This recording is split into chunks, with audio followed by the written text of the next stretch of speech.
If one point lies on origin, तो कुछ नहीं होता, सिंपल आपका ये जो x1 और यहाँ पे b प्लस सी और c प्लस बी कैंसिल, तो क्या बच गया a y1 प्लस, आप tan को उधर भेजोगे तो ये जाएगा tan inverse y2 minus y1 upon coordinate आ गया। y कोऑर्डिनेट की अगर आप बात करोगे तो वो क्या हो जाएगा आपका, वो हो जाएगा आपका a y1 plus. Hello my dear lovely YouTube family and welcome again to my YouTube channel. My name is Varun Bajpayee and I am a mathematics mentor. तो आज की इस फाउंडेशन सीरीज में हम स्टार्ट करने जा रहे हैं अपना चैप्टर कोऑर्डिनेट ज्योमेट्री। ये चैप्टर आपके लिए बहुत ज़्यादा मज़ेदार होने वाला है बिकॉज आज की इस वीडियो में हम लोग क्या क्या कवर करने वाले हैं, पहले तो आप ये देखो।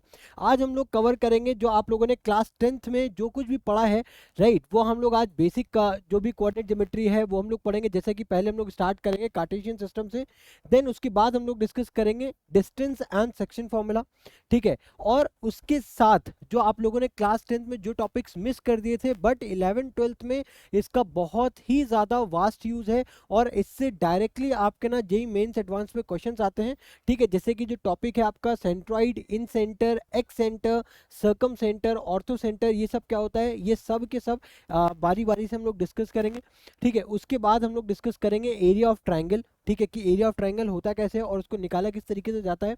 देन उसके बाद स्लोप के बारे में चर्चा करेंगे, ठीक है। और स्लोप से रिलेटेड कुछ डिफरेंट टाइप्स है, ठीक है, वेरिएशंस हैं, वो भी हम लोग इसी सिंगल वीडियो में कवर करने वाले हैं, ठीक है। तो आज का ये वीडियो, राइट, बहुत ज़्यादा इंपॉर्टेंट होने वाला है बिकॉज आप देख सकते हो कि एक सिंगल वीडियो में हम लोग बहुत ही ज़्यादा वैरायटी ऑफ द टॉपिक्स आज इसी सिंगल वीडियो में हम लोग कवर करने वाले हैं, ठीक है। तो प्लीज़ इस वीडियो को कंप्लीट वॉच करिएगा, ठीक है। इस वीडियो को कंप्लीट वॉच करने के बाद बिलीव मी आपके 11th का जो स्ट्रेट लाइंस चैप्टर है उसके अलावा फिर आप जो पढ़ते हो जाकर के एलिप्स, हाइपरबोला, पैराबोला, जो भी आप पढ़ोगे वो आपका बहुत ही स्मूथ जाने वाला है बिकॉज उसके लिए जितना भी बेस आपकी बेसिक नॉलेज जो रिक्वायरमेंट है वो आज की इसी वीडियो में मैं वो सारी फुलफिल करने वाला हूँ, ठीक है। तो बिना किसी देरी के स्टार्ट करते हैं इंट्रोडक्शन पार्ट से, ठीक है। अब एक सेकेंड में अपना पेन का कर्सर थोड़ा सा कम कर लूँ, ठीक है। तो देखो, हमें सबसे पहले पढ़ना है कार्टेशियन सिस्टम के बारे में। किसके बारे में पढ़ना है? कार्टेशियन सिस्टम के बारे में पढ़ना है। कार्टेशियन सिस्टम के अंदर, जैसा कि हम लोगों ने इससे पहले भी डिस्कस किया हुआ है, इसमें भी हम लोग एक बार डिस्कस कर ले रहे हैं। कार्टेशियन सिस्टम के अंदर हमको क्या पढ़ना है? रेक्टेंगुलर, क्या पढ़ना है हमें? Rectangular coordinate system. क्या पढ़ना है? Rectangular coordinate system. अभी रेक्टेंगुलर कोऑर्डिनेट सिस्टम क्या होता है इसको मैं क्विकली आपके सामने इंट्रोड्यूस कर दे रहा हूँ, ठीक है। सपोज करो मैं यहाँ पे एक y एक्सिस ड्रॉ कर रहा हूँ, ठीक है, एक मैं y एक्सिस ड्रॉ कर रहा हूँ और एक मैंने यहाँ पे x एक्सिस को ड्रॉ किया, ठीक है। एक मैंने y एक्सिस ड्रॉ की, एक x एक्सिस को ड्रॉ की।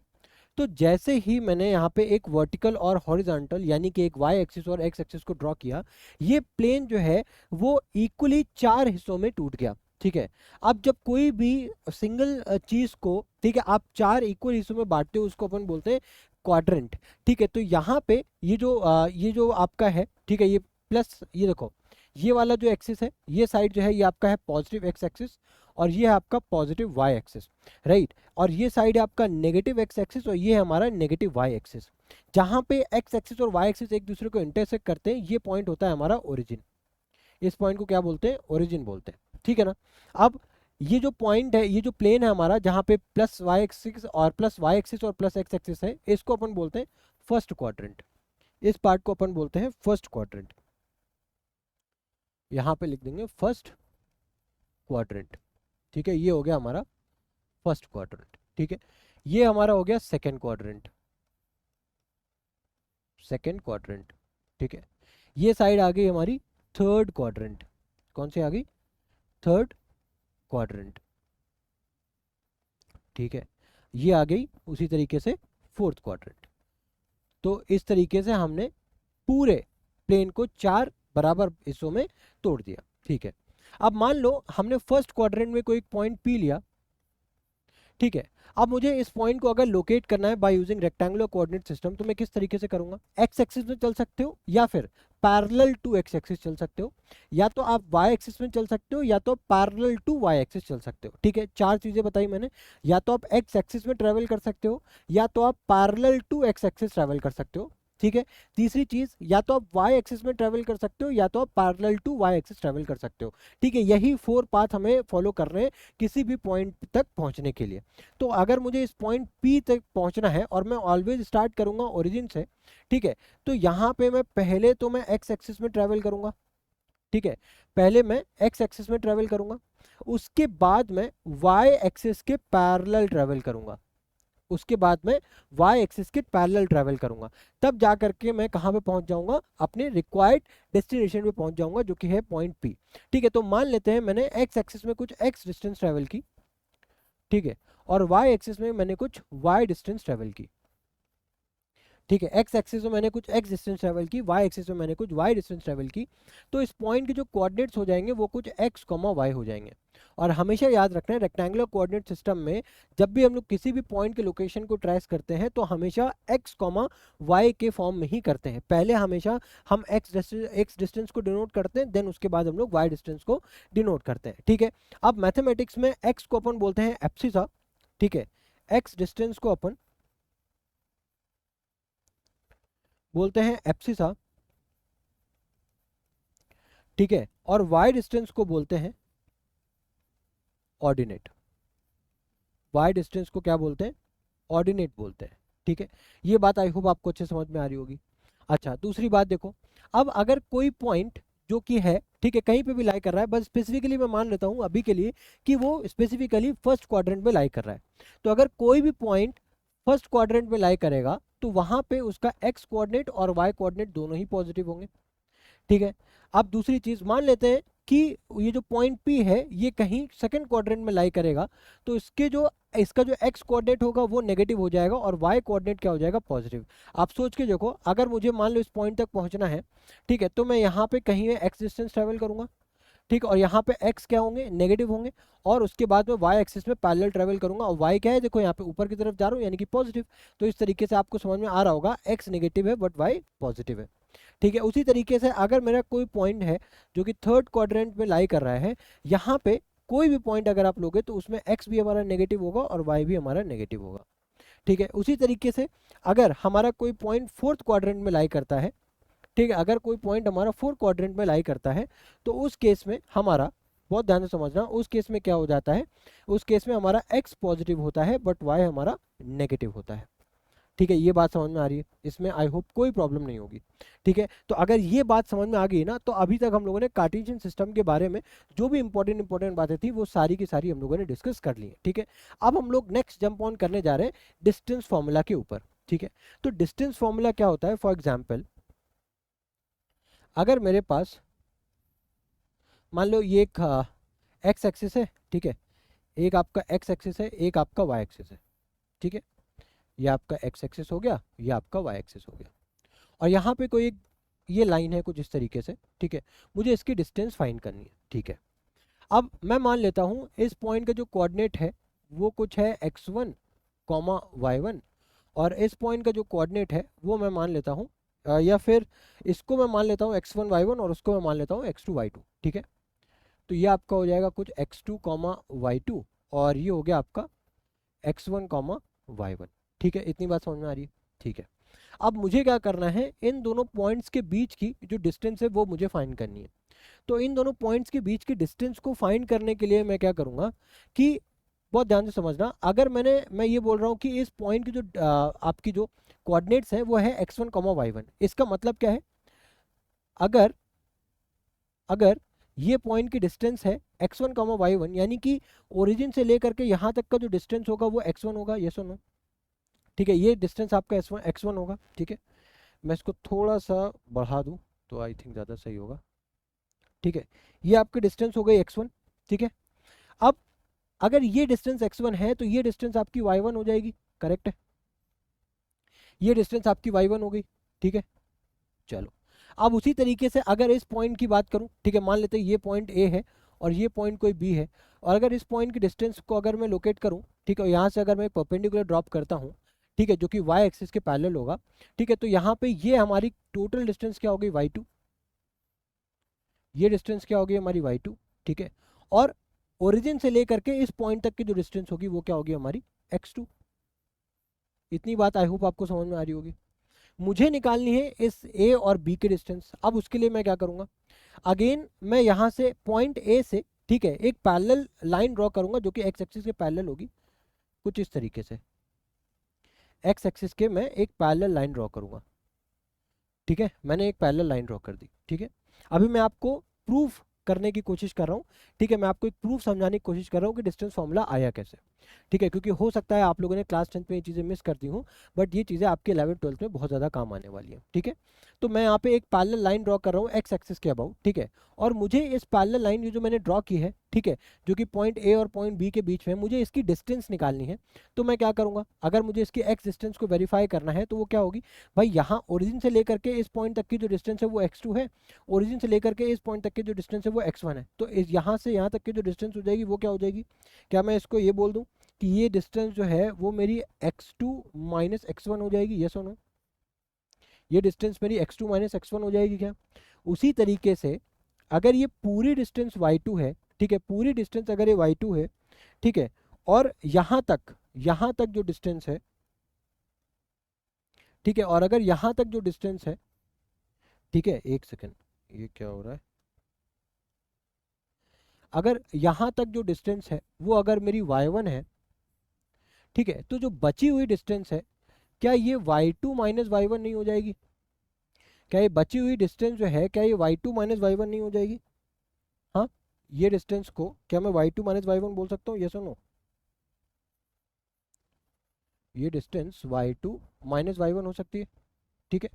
तो अगर आप देखो ये हमारी, ये जो बी पॉइंट से मैंने एक परपेंडिकुलर डाला था, बी पॉइंट से मैंने एक परपेंडिकुलर डाला था, और पॉइंट ए से मैंने एक लाइन ड्रॉ की थी जो कि क्या थी, एक्स एक्सिस के पैरेलल थी, और एक्स एक्सिस और वाई एक्सिस एक दूसरे के परपेंडिकुलर है यानी कि 90 डिग्री, तो भाई ये भी तो आपस में 90 डिग्री का एंगल बनाएगा। तो यहाँ पे क्या मैं ये बोल सकता हूँ, अगर मान लो ये पॉइंट कोई सी है तो ट्राइंगल ए बी सी एक हमारा राइट एंगल ट्राइंगल फॉर्म हो रहा है ना।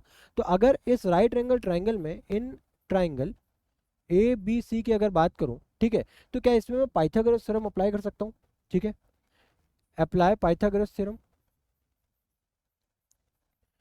और according to the Pythagoras theorem, according to the Pythagoras theorem क्या होता है, hypotenuse square equals to base square plus perpendicular square, यही होता है। अब हाइपोटेन्यूज यहाँ पे क्या है हमारा A B equals to base क्या है हमारे पास x2 माइनस x1, परपेंडिकुलर क्या है हमारे पास y2 माइनस y1, यही है। इतनी बात आ रही समझ में। तो अब मुझे डिस्टेंस निकालनी थी किसकी, ए बी की, यानी कि इस केस में वो हाइपोटेन्यूज हो गई। तो अब ए बी की डिस्टेंस फाइंड करने के लिए सिंपल इस स्क्वायर को अगर दूसरी साइड पे ट्रांसपोज करोगे तो वो क्या हो जाएगा, स्क्वायर रूट में कन्वर्ट हो जाएगा, वो क्या हो जाएगा x2 माइनस x1 का whole square plus y2 minus y1 का होल स्क्वायर। तो यहाँ से आपके पास एक फॉर्मूला निकल करके आता है, ठीक है, ए बी का, जो कि क्या है, अंडर रूट में x2 माइनस x1 का whole square plus y2 minus y1 का होल स्क्वायर। इसी को अपन क्या बोल देते हैं, इसी को अपन डिस्टेंस फॉर्मूला बोल देते हैं, ठीक है, डिस्टेंस फॉर्मूला बोल देते हैं। मतलब अगर मुझे किसी भी दो पॉइंट्स के बीच की डिस्टेंस निकालनी है तो अपन इस फॉर्मूले का यूज करते हैं। अब इसी का एक और वर्जन है, मान लेते हैं इन दोनों में से अगर एक पॉइंट कोई अगर ओरिजिन पे लाई कर रहा है, ठीक है, मान लेते हैं कि जो x1 y1 है ये पॉइंट अगर मेरा कहीं ओरिजिन पे लाई करता, उस केस में मेरा डिस्टेंस फॉर्मूला क्या होता, ठीक है, if one point lies on origin, तो कुछ नहीं होता, सिंपल आपका ये जो x1 और जो y1 का जो कोऑर्डिनेट है ये क्या हो जाता, आपका 0 हो जाता। तो उस केस में अगर मैं मान लेता हूँ ए बी हमारी एक कोई डिस्टेंस d है, अगर उसको मैं d से डिनोट कर दूँ, ठीक है, तो उस केस में जो हमारी डिस्टेंस का जो फॉर्मूला निकल करके आएगा वो क्या आएगा, x2, ठीक है, x2 अब बोल दो या फिर x2 बोल दो, या फिर वहाँ पे आप ये एज्यूम कर लो कि अगर एक पॉइंट हमारा ओरिजिन पे है तो जाहिर सी बात है दूसरा भाई उसके कोऑर्डिनेट 0,0 होंगे, और दूसरे पॉइंट को अगर आप x, y मान लो, ठीक है, तो वो क्या हो जाएगा आपका x² प्लस y², ठीक है। तो अगर एक पॉइंट आपका ओरिजिन पे है, ठीक है, तो उस केस में जो हमारी डिस्टेंस होगी वो क्या होगी, सिंपल अंडर रूट में X square plus Y square. ठीक है, तो आई होप ये चीज़ आपको समझ में आ गई होगी। ठीक है, किस तरीके से हम लोग डिस्टेंस फॉर्मूला को निकाल रहे हैं। अच्छा, अब इस कॉन्सेप्ट पे बेस्ड एक क्वेश्चन देख लेते हैं। ठीक है, क्वेश्चन क्या है हमारे पास, find the relation between x and y such that point x comma y is equidistant from point 7,1 and 3,5। ठीक है, हमारे पास एक कोई पॉइंट है एक्स कॉमा वाई, एक कोई पॉइंट है एक्स कॉमा वाई, जिससे कि ये जो पॉइंट 7,1 है और 3,5 ये दोनों ही इक्वी डिस्टेंस पे हैं। ठीक है, यानी कि इन दोनों की डिस्टेंस आपकी एक्स कॉमा वाई से क्या है, बराबर है। ठीक है, तो अगर इन दोनों की डिस्टेंस बराबर है, यानी कि इससे भी कैलकुलेट करने वाला, मान लो इन दोनों के बीच की जो डिस्टेंस आएगी और इन दोनों के बीच की जो डिस्टेंस आएगी वो दोनों ही बराबर होनी चाहिए। करेक्ट है, तो हम लोग कुछ नहीं करेंगे, सिंपली दो पॉइंट्स के बीच में डिस्टेंस फॉर्मूला लगा करके दोनों को इक्वेट कर देंगे और वहां से हमें जो रिलेशन आएगा वो एक्स और वाई के फॉर्म में हमें मिल जाएगा। ठीक है, तो सॉल्व करने की कोशिश करते हैं। हमारे पास डिस्टेंस फॉर्मूला क्या होता है, डिस्टेंस फॉर्मूला हमारे पास क्या होता है, डिस्टेंस फॉर्मूला है हमारे पास, डिस्टेंस फॉर्मूला हमारे पास अंडर रूट में x2 माइनस x1 का whole square plus y2 minus y1 का होल स्क्वायर, यही है। अब अगर मैं ये डिस्टेंस फॉर्मूला, मान लो ये पॉइंट A है, ये पॉइंट B है और ये पॉइंट C है, अगर मैं A और B के बीच में डिस्टेंस फॉर्मूला को अप्लाई करता हूँ, ठीक है, A और B के बीच में डिस्टेंस फॉर्मूला को अप्लाई करता हूँ, तो वो क्या हो जाएगा हमारा 7 minus x whole square plus ये हो जाएगा 1 minus x whole square, 1 minus x whole square. ठीक है, अब उसी तरीके से अगर मैं बी सी के बीच में डिस्टेंस फॉर्मूले को अप्लाई करता हूँ, ठीक है, तो वो क्या हो जाएगा 3 माइनस एक्स। अब देखो यहाँ पे फर्क नहीं पड़ता कि आप x माइनस 3 लिख रहे हो या फिर 3 माइनस एक्स लिख रहे हो, बिकॉज ओवरऑल आप चीज़ों का स्क्वायर कर रहे हो तो वैल्यू आपको पॉजिटिव ही आनी है, तो कोई चिंता करने वाली बात नहीं है। ठीक है, तो यहाँ पे मैं क्या लिख रहा हूँ 3 minus x whole square plus 5 minus Y whole square, यहाँ पे भी y आएगा, मैंने x लिख दिया है, 5 माइनस वाई होल स्क्वायर। ठीक है, अब क्या करना है, अब मुझे पता है अकॉर्डिंग टू द क्वेश्चन ये जो ए बी है ये बी सी के बराबर है, ये बी सी के बराबर है, यानी कि अंडर रूट, अब यहाँ से समझना ध्यान से, अंडर रूट में 7 minus x whole square plus 1 minus Y whole square equals to है under root 3 minus x whole square plus 5 minus Y whole square. ठीक है, अब देखो, अब अगर आप दोनों तरफ स्क्वायर लेते हो तो ये स्क्वायर रूट कैंसिल हो जाएगा, तो हमारे पास क्या बचा 7 minus x whole square plus of 1 minus Y whole square equals to 3 minus x whole square plus 5 minus Y whole square, यही मिलेगा हमें, है ना। अब इन दोनों ये जितने भी होल स्क्वायर्स हैं इन सबको ओपन कर लो, तो यहाँ पे क्या मिल जाएगा हमें 49, 7 का square 49 plus of X square minus of 14x plus of 1 plus of Y square, ठीक है, माइनस ऑफ 2y बराबर में क्या आ जाएगा आपका 9 प्लस ऑफ एक्स स्क्वायर। ठीक है, अब क्या हो जाएगा आपका minus of 2 3 6x plus of 25, ठीक है, plus of Y square 25 plus of Y square, और क्या हो जाएगा आपका माइनस ऑफ 10y। इतनी बात आ रही समझ में। अब उसके बाद देखो क्या कोई टर्म ऐसे हैं जो दोनों साइड पे कॉमन दिख रहे हैं आपको, तो यस, अगर आप यहाँ पे देखो एक्स स्क्वायर है, यहाँ पे भी एक्स स्क्वायर दिख रहा है आपको। ठीक है, यहाँ पे देखो प्लस का वाई स्क्वायर है, यहाँ पे भी प्लस का वाई स्क्वायर है, सारे के कैंसिल हो गए।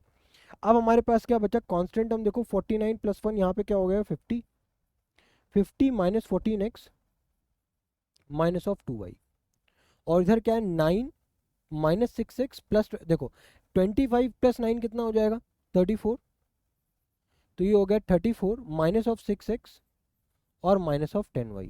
ठीक है, अब माइनस 6x इधर आएगा तो माइनस का 14, ठीक है, और आपका प्लस का 6, माइनस 14 उधर हो जाएगा। ठीक है, तो यहाँ पे देखो बचेगा क्या, अगर आप डायरेक्टली देखो तो माइनस 14 प्लस ऑफ 6 क्या बचेगा माइनस ऑफ 8, तो यहाँ पे मैं माइनस ऑफ 8x लिख दूँ।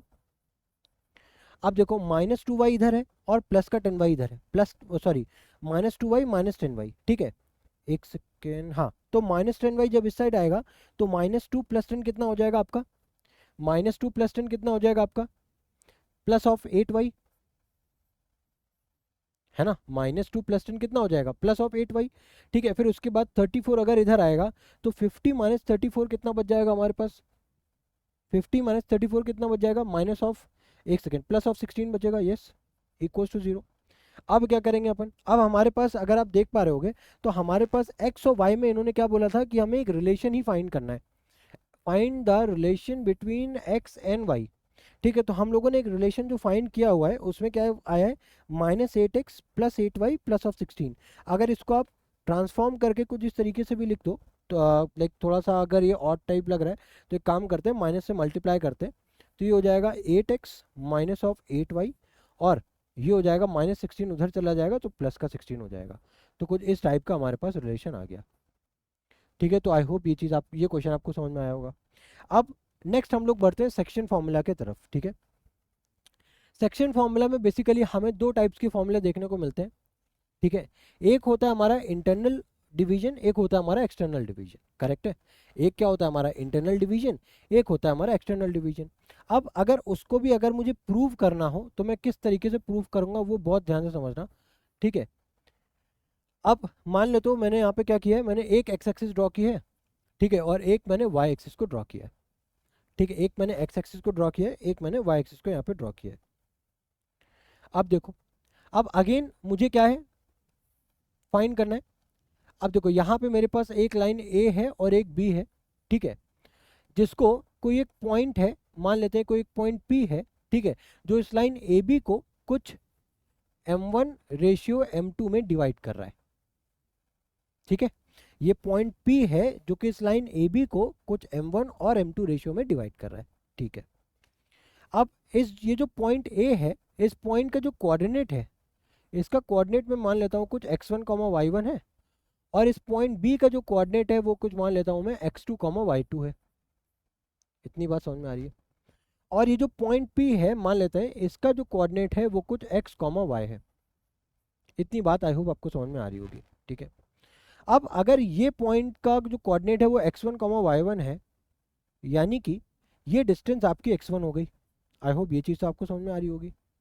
ये डिस्टेंस आपकी x1 हो गई। ठीक है, अब ये डिस्टेंस x1 है तो ये डिस्टेंस आपकी क्या हो जाएगी, y1। सिंपल है, ये डिस्टेंस आपकी क्या होगी, y1। ठीक है, उसी तरीके से अगर ये पॉइंट P है और इसके कोऑर्डिनेट x, y है, तो यहाँ तक जो डिस्टेंस है, ये जो वर्टिकल लाइन है इसकी डिस्टेंस हो गई आपकी y, और ये डिस्टेंस हो गई आपकी x। इतनी बात समझने में आई होप आपको कोई प्रॉब्लम नहीं हो रही होगी, है ना। उसको मैं बस सिंपली आपको शो कर रहा हूँ। जैसे ये पॉइंट B है, ठीक है, तो B पॉइंट का मतलब क्या है, ये जो परपेंडिकुलर डिस्टेंस है इसको अपन क्या बोल रहे हैं, y2। ठीक है, और यहाँ से जो हॉरिजॉन्टल डिस्टेंस है इसको अपन बोल रहे हैं x2। इसमें आपको कोई प्रॉब्लम नहीं होनी चाहिए। ठीक है, अब देखो, अब मुझे फाइंड करना है, मुझे क्या फाइंड करना है बेसिकली, मुझे यहाँ पे ये जो पॉइंट P है, ठीक है, इसके कोऑर्डिनेट फाइंड करने हैं, x और y की वैल्यू फाइंड करनी है। ठीक है, मैंने क्या बोला स्टार्टिंग में कि एक ए बी लाइन है जिसको पॉइंट P जो है वो m1:m2 में डिवाइड कर रहा है। ठीक है, अब यहाँ पे उससे भी पहले मैंने बोला था हम लोग यहाँ पे दो टाइप के डिवीजन के बारे में पढ़ने वाले हैं, एक इंटरनल डिवीजन, एक एक्सटर्नल डिवीजन। तो यहाँ पे जो पॉइंट P है इस लाइन को इंटरनली डिवाइड कर रहा है।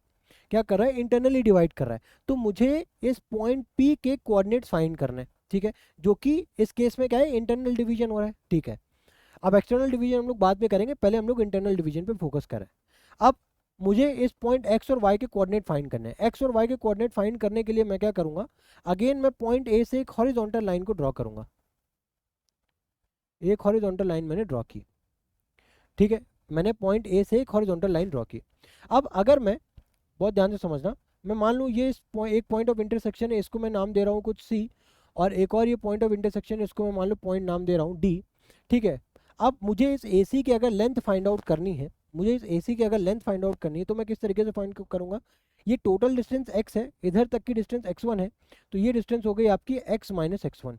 इतनी बात आई होप आपको समझ में आ रही होगी। ठीक है, ये डिस्टेंस आपकी क्या हो जाएगी, x - में x1। ठीक है साहब, अब उसके बाद उसी तरीके से अगर मुझे ये y डिस्टेंस कैलकुलेट करनी है, ये डिस्टेंस कैलकुलेट करनी है, तो वो क्या होगी, वो हो जाएगी हमारी y - y1। इतनी बात में आई होप आपको कोई प्रॉब्लम या तकलीफ नहीं हो रही होगी। ठीक है, उसी तरीके से उसी तरीके से मान लो इस पॉइंट P से भी, मान लेते हैं इस पॉइंट P से मैं एक हॉरिजॉन्टल लाइन ड्रॉ कर रहा हूँ कुछ इस तरीके से, ठीक है, मैंने ड्रॉ कर दिया, ठीक है। अब ये जो पॉइंट P से मैंने हॉरिजॉन्टल लाइन ड्रॉ की, ये किसके पैरेलल है, एक्स एक्सिस के पैरेलल है। जैसे कि मैंने ए पॉइंट से जो लाइन ड्रॉ की थी वो पैरेलल थी आपके किसके, एक्स एक्सिस से, ठीक है। वैसे आप ना यहाँ तक लाइन ड्रॉ करने का सच कोई मतलब है नहीं, ठीक है, आप इसको यहाँ तक भी रहने दो, कोई दिक्कत नहीं है, ठीक है, क्योंकि हमें प्रूफ में कोई ऐसा उसकी रिक्वायरमेंट नहीं है। अब देखो ये हमारी डिस्टेंस आ गई, ठीक है, बेसिकली यहाँ तक डिस्टेंस हमने निकाली x1 y1 x minus x1, और ये जो हमारी y डिस्टेंस थी ये मैंने क्या निकाली, y minus y1। I hope ये चीज़ आपको समझ में आ रही होगी, है ना। ये डिस्टेंस अपन ने निकाली थी y माइनस y1। अब मुझे सिमिलरली उसी तरीके से पॉइंट P से मान लेते हैं ये पॉइंट D ना हो करके, ठीक है, काम करते हैं, इस पॉइंट को यहाँ से इरेज करके यहाँ पे लिखते हैं, ये हो गया हमारा पॉइंट D। अब मुझे P और D की डिस्टेंस फाइंड करनी है, तो PD की डिस्टेंस फाइंड करने के लिए मैं क्या करूँगा भाई, टोटल डिस्टेंस हमारी x2 है, x2 में से अगर मैं x को सब्सट्रैक्ट कर दूँ, x2 में से अगर मैं x को सब्सट्रैक्ट कर दूँ तो मेरे पास ये x डिस्टेंस आ जाएगी। और अगर y2 में से इस y को सब्सट्रैक्ट कर दूँ, y2 में से अगर y को सब्सट्रैक्ट कर दूँ तो मेरे पास ये डिस्टेंस आ गई, ठीक है, ठीक है। और अब मैं इस पॉइंट P का जो कोऑर्डिनेट है उसको निकालने के लिए मैं यहाँ पे जो कॉन्सेप्ट यूज करूंगा वो है हमारा similarity concept, concept of similarity. जैसा कि हम लोगों ने जब हमने आपको ज्योमेट्री पढ़ाया था, ठीक है, तो वहाँ पे मैंने आपको कॉन्सेप्ट ऑफ कॉन्ग्रुएंसी और कॉन्सेप्ट ऑफ सिमिलैरिटी बताया था, ठीक है। तो कॉन्ग्रुएंसी में क्या होता है कि जो भी दो शेप्स हैं वो तभी कॉन्ग्रुएंट कहलाएंगे जब उनका शेप और साइज एग्जैक्ट सेम होगा, है ना, एग्जैक्ट सेम होगा। और सिमिलैरिटी में क्या होता है, कोई भी दो ट्राइंगल या फिर कोई भी दो शेप सिमिलर तब कहलाते हैं जब उनके कॉरस्पॉन्डिंग साइड्स का रेशियो सेम होता है और उनके एंगल्स एग्जैक्टली, उनके करस्पॉन्डिंग एंगल्स एग्जैक्टली क्या होते हैं, इक्वल होते हैं, ठीक है। तो अगर मैं किसी भी तरीके से, मुझे बेसिकली x और y की वैल्यू फाइंड करनी है ना, तो मैं बेसिकली क्या करूंगा, इस x minus x1, y minus y1, x2 minus x और y2 माइनस y में एक रिलेशन स्टैब्लिश करने की कोशिश करूंगा। तो उसके लिए मैं क्या कर रहा हूँ, मैं एक ट्राइंगल ले रहा हूँ, यहाँ पे एक ट्राइंगल ले रहा हूँ ACP, in triangle ACP and triangle ले रहा हूँ मैं, कौन सा, एक तो मैंने लिया ACP, दूसरा मैं ले रहा हूँ PDB, ट्राइंगल PDB, ठीक है। अब इन दोनों ट्राइंगल को मुझे क्या प्रूफ करना है, सिमिलर प्रूफ करना है। क्या प्रूफ करना है, सिमिलर प्रूफ करना है। तो सिमिलर प्रूफ करने का जो सबसे इजी मेथड है वो क्या है, हम लोगों ने डिस्कस किया था कि अगर देखो कोई भी जो दो ट्राइंगल, यहाँ पे हमें दो ट्राइंगल दिख रहे हैं, अब इन दो ट्राइंगल में अगर हम ये प्रूफ कर दे कैसे भी कि कोई भी दो एंगल्स बराबर है, ठीक है, वही सबसे इजी होता है, ठीक है। अगर मैं दो एंगल्स ढूंढ करके ये प्रूफ कर दूं कि वो एग्जैक्ट इक्वल है, तो हम लोग ये प्रूफ कर सकते हैं कि ये दोनों एंगल्स, ये दो ट्राइंगल्स हैं क्या है, सिमिलर है। तो अब दो एंगल्स को बराबर प्रूफ करने के लिए देखो कौन कौन से दो एंगल्स यहाँ पे बराबर है। तो देखो पॉइंट ए से मैंने एक हॉरिजॉन्टल लाइन ड्रॉ की थी, ठीक है, जो कि एक्स एक्सिस के पैरेलल थी, ठीक है। उसी तरीके से पॉइंट पी से भी मैंने एक हॉरिजॉन्टल लाइन ड्रॉ की थी जो कि आपका एक्स एक्सिस के पैरेलल थी, ठीक है। अब AC अगर एक्स एक्सिस के पैरेलल है, PD भी एक्स एक्सिस के पैरेलल है, तो PD AC की भी पैरेलल होगी, है ना। और अगर मान लेते हैं कोई एक ये एंगल थीटा है तो ये एंगल भी थीटा होगा, क्यों, क्योंकि ये दोनों एंगल कौन से हो गए, करस्पॉन्डिंग एंगल्स हो गए। हम लोगों ने पढ़ा था ना कि भाई अगर दो पैरेलल लाइंस हैं और अगर ये एंगल थीटा है तो ये एंगल भी थीटा होगा, और ये दोनों एंगल्स कौन से एंगल्स कहलाएंगे, करस्पॉन्डिंग एंगल्स। तो क्या मैं यहाँ पे ये बोल सकता हूँ, ठीक है, कि भाई एंगल PAC और एंगल BPD के थ्रू ये दोनों एंगल्स आपके इक्वल हो जाएंगे। तो यहाँ पे angle PAD is equals to angle BPD हो जाएगा, एंगल BPD हो जाएगा, है ना। अब यहाँ पे आप क्या लिख सकते हो, करस्पॉन्डिंग एंगल्स, करस्पॉन्डिंग एंगल्स, ठीक है। अब ये चीज़ें कोई एक्सप्लेन करता नहीं है, बट मुझे लग रहा है कि ज़रूरी है तो मैं यहाँ पे कर दे रहा हूँ, ठीक है। दूसरा क्या है, दूसरा अगर आप देखो, ठीक है, ये आपने P पॉइंट से एक वर्टिकल लाइन ड्रॉ की थी जो कि क्या थी, Y एक्सिस के पैरेलल थी, ठीक है। मैंने आपको स्टार्टिंग में ही बताया था हमारे पास 4 ऑप्शंस है, या तो मैं एक्स एक्सिस में मूव कर सकता हूँ या फिर मैं एक्स एक्सिस के पैरेलल, ठीक है। तीसरा क्या था, या तो मैं वाई एक्सिस में मूव कर सकता हूँ या फिर वाई एक्सिस के पैरेलल, ठीक है। तो वाई एक्सिस के पैरेलल, ठीक है, और एक्स एक्सिस के पैरेलल, ये दोनों भी तो क्या, अगर एक्स और वाई आपस में परपेंडिकुलर हैं, मतलब एक दूसरे में 90 डिग्री बनाते हैं, तो भाई उन दोनों के पैरेलल्स भी तो आपस में 90 डिग्री बनाएंगे।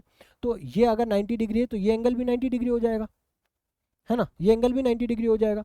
तो एंगल यहाँ से A C P, angle A C P is equals to angle P D B हो जाएगा, पी डी बी हो जाएगा। और यहाँ पे लिख दो कि बोथ 90 डिग्री, बोथ 90 डिग्री। तो यहाँ से हम क्या लिख सकते हैं कि by angle angle similarity rule क्या लिख सकते हैं, that triangle A C P is similar को अपन इस तरीके से दिखाते हैं, similar to triangle P D B. ठीक है, ये एक छोटा सा एक प्रूफ हो गया। ठीक है, कि अभी तक प्रूफ खत्म नहीं हुआ है, अभी जस्ट स्टार्ट हुआ है। यहाँ पे हम लोगों ने क्या प्रूफ क्या किया है कि ये दोनों ट्राइंगल सिमिलर है। ठीक है, अब उसके आगे कहानी कैसे, वो आप ध्यान से समझो। देखो, अभी मैंने आपको क्या बताया कि कोई भी दो ट्राइंगल सिमिलर तब होते हैं जब उनकी साइड्स का रेशियो सेम होता है और उनके angles exactly corresponding angles exactly equal होते हैं। ठीक है, तो हमने bye angle angle similarity rule हमने ये प्रूफ कर दिया कि ये दोनों ट्राइंगल्स सिमिलर है। ठीक है, अब अगर ये दोनों ट्राइंगल सिमिलर है तो यानी कि इनकी जो करस्पॉन्डिंग साइड्स का जो रेशियो है वो सेम होगा। ठीक है, अब इनकी जो करस्पॉन्डिंग साइड्स होंगी वो क्या होंगी, ए सी अपॉन, देखो अब इसका अब यहां से मेन प्रूफ स्टार्ट हो रहा है।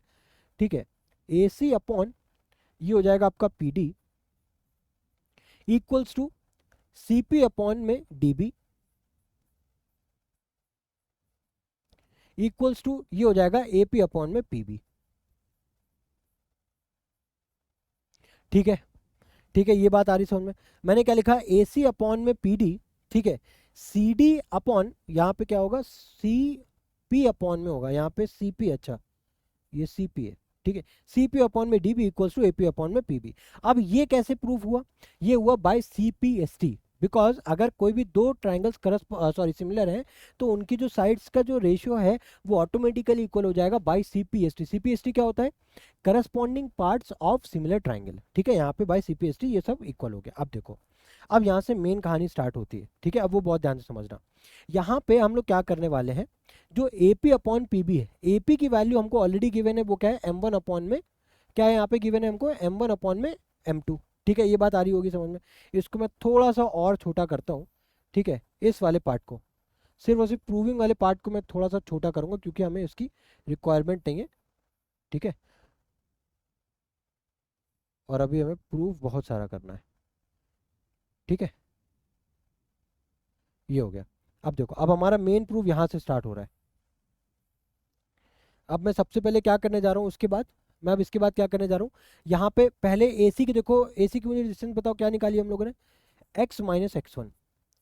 पीडी की डिस्टेंस क्या थी हमारी, पीडी की डिस्टेंस थी x2 माइनस एक्स बराबर में सीपी की जो डिस्टेंस है वो क्या है हमारी y minus Y one upon x2 minus X की डिस्टेंस क्या थी हमारी, सॉरी db की डिस्टेंस क्या थी हमारी, जो db है वो क्या है y2 माइनस वाई, और जो AP है वो क्या है हमारा m1, जो PB है वो क्या है हमारा m2। ठीक है, अब देखो करेंगे क्या, प्रूव करने के लिए हम करेंगे क्या, अब हम यहाँ पे पहले x2 माइनस एक्स वन को, ठीक है, इससे कंपेयर कर देंगे तो हमें x और y में एक रिलेशन मिलेगा, सॉरी एक x में हमें रिलेशन मिलेगा। और फिर उसके बाद क्या करेंगे, y और ये वाला जो टर्म है इसको फिर से हम इससे कंपेयर कर देंगे। तो यानी कि सिंगल सिंगल हम लोग कंपेयर करेंगे। ठीक है, पहले एक बार x को इससे कंपेयर करेंगे, फिर y को पार्ट को इससे कंपेयर करेंगे। तो पहले एक बार x को कंपेयर करके देखते हैं। ठीक है, एक बार x को कंपेयर करके देखते हैं। तो अगर आप x को कंपेयर करोगे, ठीक है, तो क्या हो जाएगा हमारे पास, x minus X one upon x2 minus X equals to m1 upon में m2। ठीक है, अब मैं आपको x वाला सॉल्व करके दिखाऊंगा, y वाला आप उसी तरीके सिमिलर अगर सॉल्व करोगे आपको वो भी मिल जाएगा। ठीक है, अब वो आपको करना पड़ेगा। ठीक है, मैं यहाँ पे x वाला सॉल्व करके दिखाता हूँ। अब मुझे क्या करना है, यहाँ पे क्रॉस मल्टीप्लीकेशन करना है। तो m2 यहाँ पे क्या हो जाएगा x माइनस एक्स वन, है ना, m2 x minus X one बराबर में क्या हो जाएगा m1, ये हो जाएगा आपका x2 माइनस में x। ठीक है, अब ब्रैकेट ओपन करोगे तो ये हो जाएगा आपका m2 x माइनस में m2 x1 बराबर में m1 x2 minus m1 x। ठीक है, इतनी बात आ रही समझ में। अब अपन क्या करेंगे, यहाँ पे भी देखो x है, यहाँ पे भी x है, तो इसको इस तरफ ले आएंगे। ठीक है, तो ये क्या हो जाएगा आपका m2 x plus of m1 x, और ये जो x1 वाला पार्ट है ना, ये इसको इस तरफ भेज देंगे, तो ये क्या हो जाएगा m1x2 प्लस ऑफ m2x1। ठीक है, ठीक है, बस कुछ नहीं किया मैंने, रीअरेंज करके ट्रांसपोज किया। अब यहाँ पे x को कॉमन कर लो तो क्या बचा हमारे पास m2 प्लस में m1, और इधर क्या है हमारे पास m1x2 प्लस में m2x1। अब अगर x को आप ऐसे ही रहने दो तो आपके पास इधर क्या बचा m1x2 प्लस ऑफ m2x1, और m1 प्लस m2 लिखो या m2 प्लस m1, बात एक ही है, तो मैं यहाँ पे m1 प्लस m2 लिखते रहा हूँ।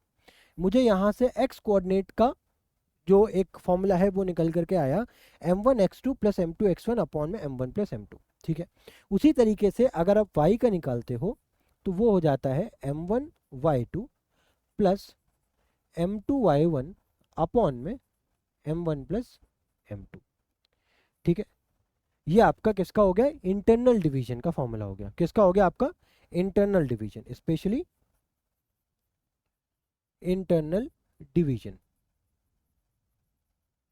ठीक है, अब अगर आपको एक्सटर्नल डिवीजन का केस देखना है तो आपको कुछ भी नहीं करना है, कुछ भी नहीं करना है, सिंपली जहां पे प्लस लगा है ना वहां पे आपको माइनस अटैच कर देना है, वो आपका किसका फॉर्मूला निकल करके आ जाएगा एक्सटर्नल डिवीजन का निकल करके आ जाएगा। ठीक है, अब आपको ये तो मैंने आपको डेरिवेशन बता दिया। ठीक है, अगर आपको सिंपली याद करने का ट्रिक क्या अगर फाइंड करना है तो वो क्या हो सकता है, देखो मैं यहाँ पे आपको बता भी देता हूँ। मान लेते हैं कि ये हमारा x1 y1 है और ये हमारा x2 y2 है। ठीक है, जिसको डिवाइड कर रहे हैं कोई लाइन m और m2, तो अपन ना यहाँ पे क्रॉस करते हैं। ठीक है, कि m1 को x2 से मल्टीप्लाई करते हैं, m2 को x1 से मल्टीप्लाई करते हैं, तो क्या हो जाता है m1x2, देखो m1x2 प्लस में m2x1, और फिर नीचे क्या कर देते हैं m1 प्लस m2। उसी तरीके से अगर y का निकालना होता है तो क्या करते हैं m1y2 प्लस m2y1, ठीक है, अपॉन में m1 प्लस m2। और उसी तरीके से अगर एक्सटर्नल डिवीजन का निकालना है तो आपको प्रोसेस सेम है, बस वहाँ पे माइनस आ जाएगा। ठीक है, आई होप ये चीज़ आपको समझ में आ गई होगी। ठीक है, तो अब हम अभी तक हम लोगों ने क्या क्या देखा, अभी तक हम लोगों ने कार्टेशियन सिस्टम देखा। ठीक है, कि उसमें कोई भी अगर पॉइंट है तो उसको रेक्टेंगुलर कोऑर्डिनेट सिस्टम की वजह की तरीके से रेक्टेंगुलर कोऑर्डिनेट सिस्टम का यूज करके किस तरीके से पॉइंट की लोकेशन ट्रेस की जाती है वो हम लोगों ने देखा। ठीक है, उसके बाद हम लोगों ने देखा डिस्टेंस फार्मूला क्या होता है ना, उसके भी यहाँ पे क्वेश्चन देखा। अब उसके बाद हम लोगों ने देखा सेक्शन फार्मूला। ठीक है, उसमें हम लोगों ने पूरा डेरिवेशन देखा। ठीक है, कि सेक्शन फार्मूला किस तरीके से डेराइव होता है, उसका इंटरनल मैंने आपको इंटरनल डिवीजन आपको बता दिया, एक्सटर्नल डिवीजन मैंने आपको ये भी बता दिया कि प्लस को सिर्फ और सिर्फ आपको रिप्लेस करना है माइनस साइन से, आपको एक्सटर्नल डिवीजन मिल जाएगा। ठीक है, अब हम लोग बढ़ते हैं अपने नेक्स्ट टॉपिक की ओर, जो कि है हमारा, ठीक है, मीडियन एंड सेंट्रॉइड। ठीक है, अब अभी हम लोगों ने सेक्शन फार्मूला अभी एंड किया। ठीक है, और उसी सेक्शन फार्मूला को इंप्लीमेंट करके मैं यहाँ पे सेंट्रॉइड का फार्मूला भी आपको प्रूव करके दिखाऊंगा। ठीक है, तो पहले ये समझते हैं मीडियन और सेंट्रॉइड होता क्या है। तो अगर मैं मीडियन की बात करूं, राइट, सपोज अगर ये ट्राइंगल है हमारे पास, उसकी वर्टिसेस के नेम कुछ ए बी और सी है। ठीक है, और अगर ए वर्टेक्स से मैं कोई एक लाइन ड्रॉ कर रहा हूं कुछ इस तरीके से, जो कि ऑपोजिट ए वर्टेक्स के ऑपोजिट साइड्स की जो लाइन है वो क्या है बीसी, और ये जो लाइन है ये इस बीसी को दो इक्वल पार्ट्स में बाइसेक्ट कर रही है, दो इक्वल पार्ट में ब्रेक कर रही है। ठीक है, तो ऐसी लाइन को क्या बोलते हैं मीडियन बोलते हैं। ठीक है, तो अब बेसिकली इसका डेफिनेशन क्या है, a line joining a vertex to the midpoint, a line joining a vertex to the midpoint of the opposite side is called as median। ठीक है ना, तो इस लाइन को क्या बोल देंगे मीडियन बोल देंगे। ठीक है साहब, अब एक ट्राइंगल में कितनी मीडियन ड्रॉ कर सकते हैं हम लोग, एक ट्राइंगल में ज्यादा से ज्यादा 3 मीडियंस को अपन ड्रॉ कर सकते हैं। एक देखो एक तो आपकी मीडियन हो गई जो हम लोगों ने पॉइंट ए से बी सी पे डाली। ठीक है, दूसरी आपकी मीडियन हो गई जो पॉइंट बी से हम लोगों ने ए सी पे डाली। तीसरी मीडियन हो जाएगी जो पॉइंट सी से हम लोग किस पे डालेंगे ए बी पे डालेंगे। ठीक है, तो 3 मीडियन हो गई। ठीक है, अब ये जो मीडियन का जो पॉइंट ऑफ इंटरसेक्शन है, ये तीनों मीडियन जहां पे एक दूसरे को इंटरसेक्ट कर रही हैं, इन तीनों पॉइंट्स के इंटरसेक्शन पॉइंट को अपन बोलते हैं क्या सेंट्रॉइड। क्या बोलते हैं, मीडियंस के इंटरसेक्शन पॉइंट को क्या बोला जाता है सेंट्रॉइड, और सेंट्रॉइड को रिप्रेजेंट किया जाता है जी से। सेंट्रॉइड को रिप्रेजेंट किससे किया जाता है, जी से रिप्रेजेंट किया जाता है। आई होप ये बात आपको समझ में आ रही होगी, है ना। ठीक है, अब कुछ और इंपॉर्टेंट बातें हैं वो भी ध्यान से समझो। अब सेंट्रॉइड आपने समझ में आ गया, सेंट्रॉइड क्या है, a point of intersection of median. ठीक है, the point where all 3 medians intersect. ठीक है, उसको क्या बोलते हैं सेंट्रॉइड। अभी जो सेंट्रॉइड है ना, ये मीडियन को 2:1 के रेशियो में डिवाइड करता है। किसके रेशियो में डिवाइड करता है, 2:1 के रेशियो में ब्रेक डाउन करता है। ठीक है, तो पहला पॉइंट ये हो गया कि एक ट्राइंगल में ज्यादा से ज्यादा 3 हम लोग मीडियन ड्रॉ कर सकते हैं। दूसरा, एक सेंट्रॉइड दूसरा ये हो जाएगा कि मीडियन के पॉइंट ऑफ इंटरसेक्शन को क्या बोलते हैं, सेंट्रॉइड, और एक सेंट्रॉइड मीडियन को 2:1 के रेशियो में ब्रेक डाउन करता है, ठीक है। अब उसके बाद एक मीडियन किसी भी ट्राइंगल को, जैसे एक हमारे पास ये ट्राइंगल है, उसमें एक ये मीडियन मैं बना रहा हूँ, तो ये मीडियन जो है किसी भी ट्राइंगल को 2 इक्वल पार्ट्स में डिवाइड कर देती है, 2 इक्वल एरिया में डिवाइड कर देती है, ठीक है। अब ये जो सेंट्रॉइड है, इस ट्राइंगल का जो सेंट्रॉइड है, यही इसका सेंटर ऑफ ग्रेविटी भी है। अब ये वर्ड अभी बहुत ज़्यादा पॉपुलर है, ठीक है। सेंटर ऑफ ग्रेविटी क्या होता है कि इस पॉइंट पे ये पूरा का पूरा ट्राइंगल आपका बैलेंस हो जाएगा, ठीक है, वही होता है ना सेंटर ऑफ ग्रेविटी। तो basically act as a balancing point, act as a balancing point, उसी को क्या बोल देते हैं, सेंटर ऑफ ग्रेविटी। तो अभी तक हम लोगों ने जो इंपॉर्टेंट पॉइंट देखे हैं वो क्या है, मीडियन क्या होती है, मीडियन एक ऐसी लाइन होती है जो अपोजिट साइड्स को 2 इक्वल हिस्सों में बांट देती है। दूसरा, जो मीडियन का जो पॉइंट ऑफ इंटरसेक्शन है उसी को सेंट्रॉइड बोलते हैं। सेंट्रॉइड किसी भी मीडियन को 2:1 के रेशियो में डिवाइड कर देती है। किसी भी ट्राइंगल में जो मीडियन होती है वो ट्राइंगल को 2 इक्वल हिस्सों में बांट देती है। इतनी बात समझ में आ रही होगी, आई होप कोई दिक्कत नहीं होगी।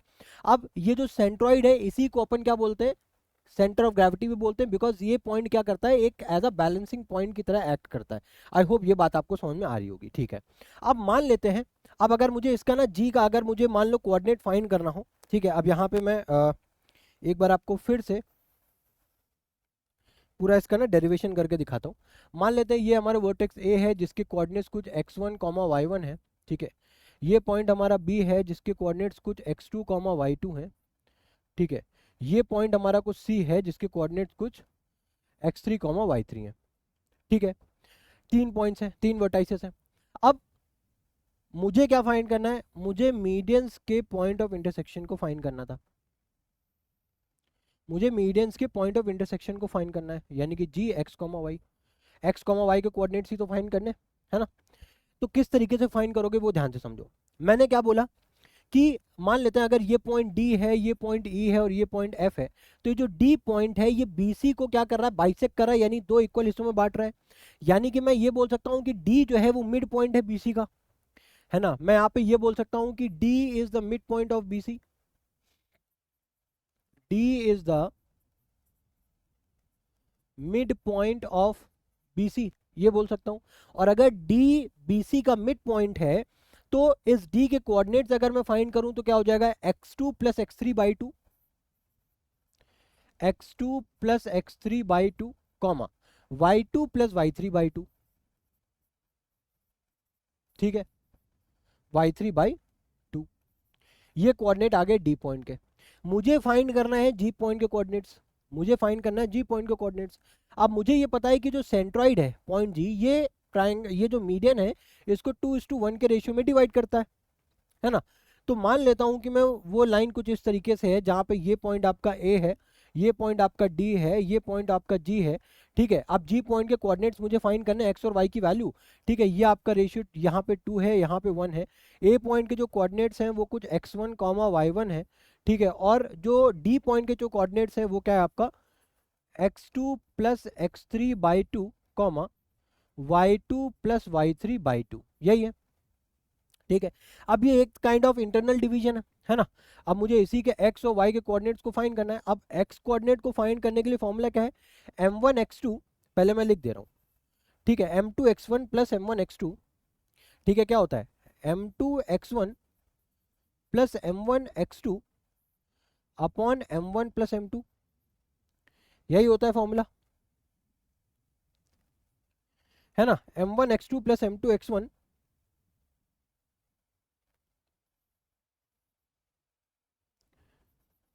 m1x2 plus m2x1 upon m1 plus m2, यही होता है फॉर्मूला, है ना।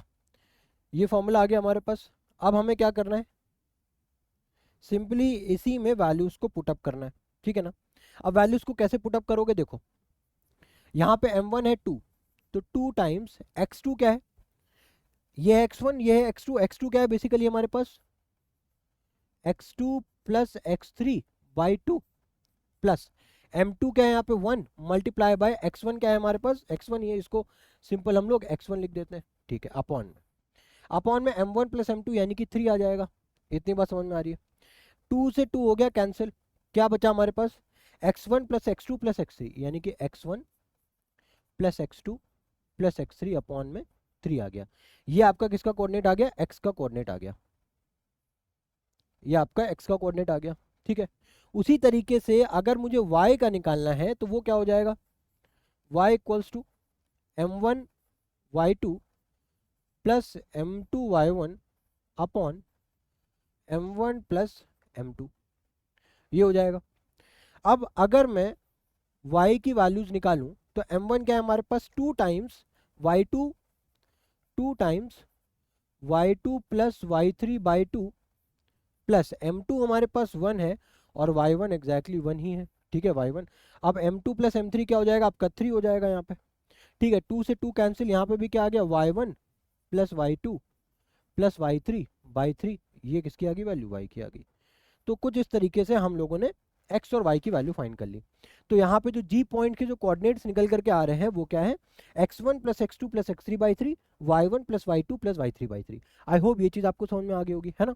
तो आई होप अब सेंट्रॉइड और मीडियन में आपको कोई भी कंफ्यूजन या फिर डाउट नहीं बचा होगा। ठीक है, तो अब हम लोग मूव करने जा रहे हैं अपना नेक्स्ट, जो कि है हमारा पास angle bisector and incentre. अब एंगल बाइसेक्टर क्या है, तो एंगल बाइसेक्टर क्या होता है बहुत ध्यान से समझना। ठीक है, बहुत इजी है। ठीक है, उससे पहले मैं ना इस ट्राइंगल को नेम दे देता हूँ, ये हो गया ए, ये बी, ये सी। तो एंगल बाइसेक्टर बेसिकली ना क्या होता है कि किसी भी एंगल को, ऐसी लाइन जो किसी भी एंगल को दो इक्वल हिस्सों में बांट दे, दो इक्वल हिस्सों में बांट दे, उसको क्या बोलते हैं, एंगल बाइसेक्टर। ठीक है, तो यहां से समझना, a line from a vertex, a line from a vertex, right, dividing the angle into two equal half is called as angle bisector।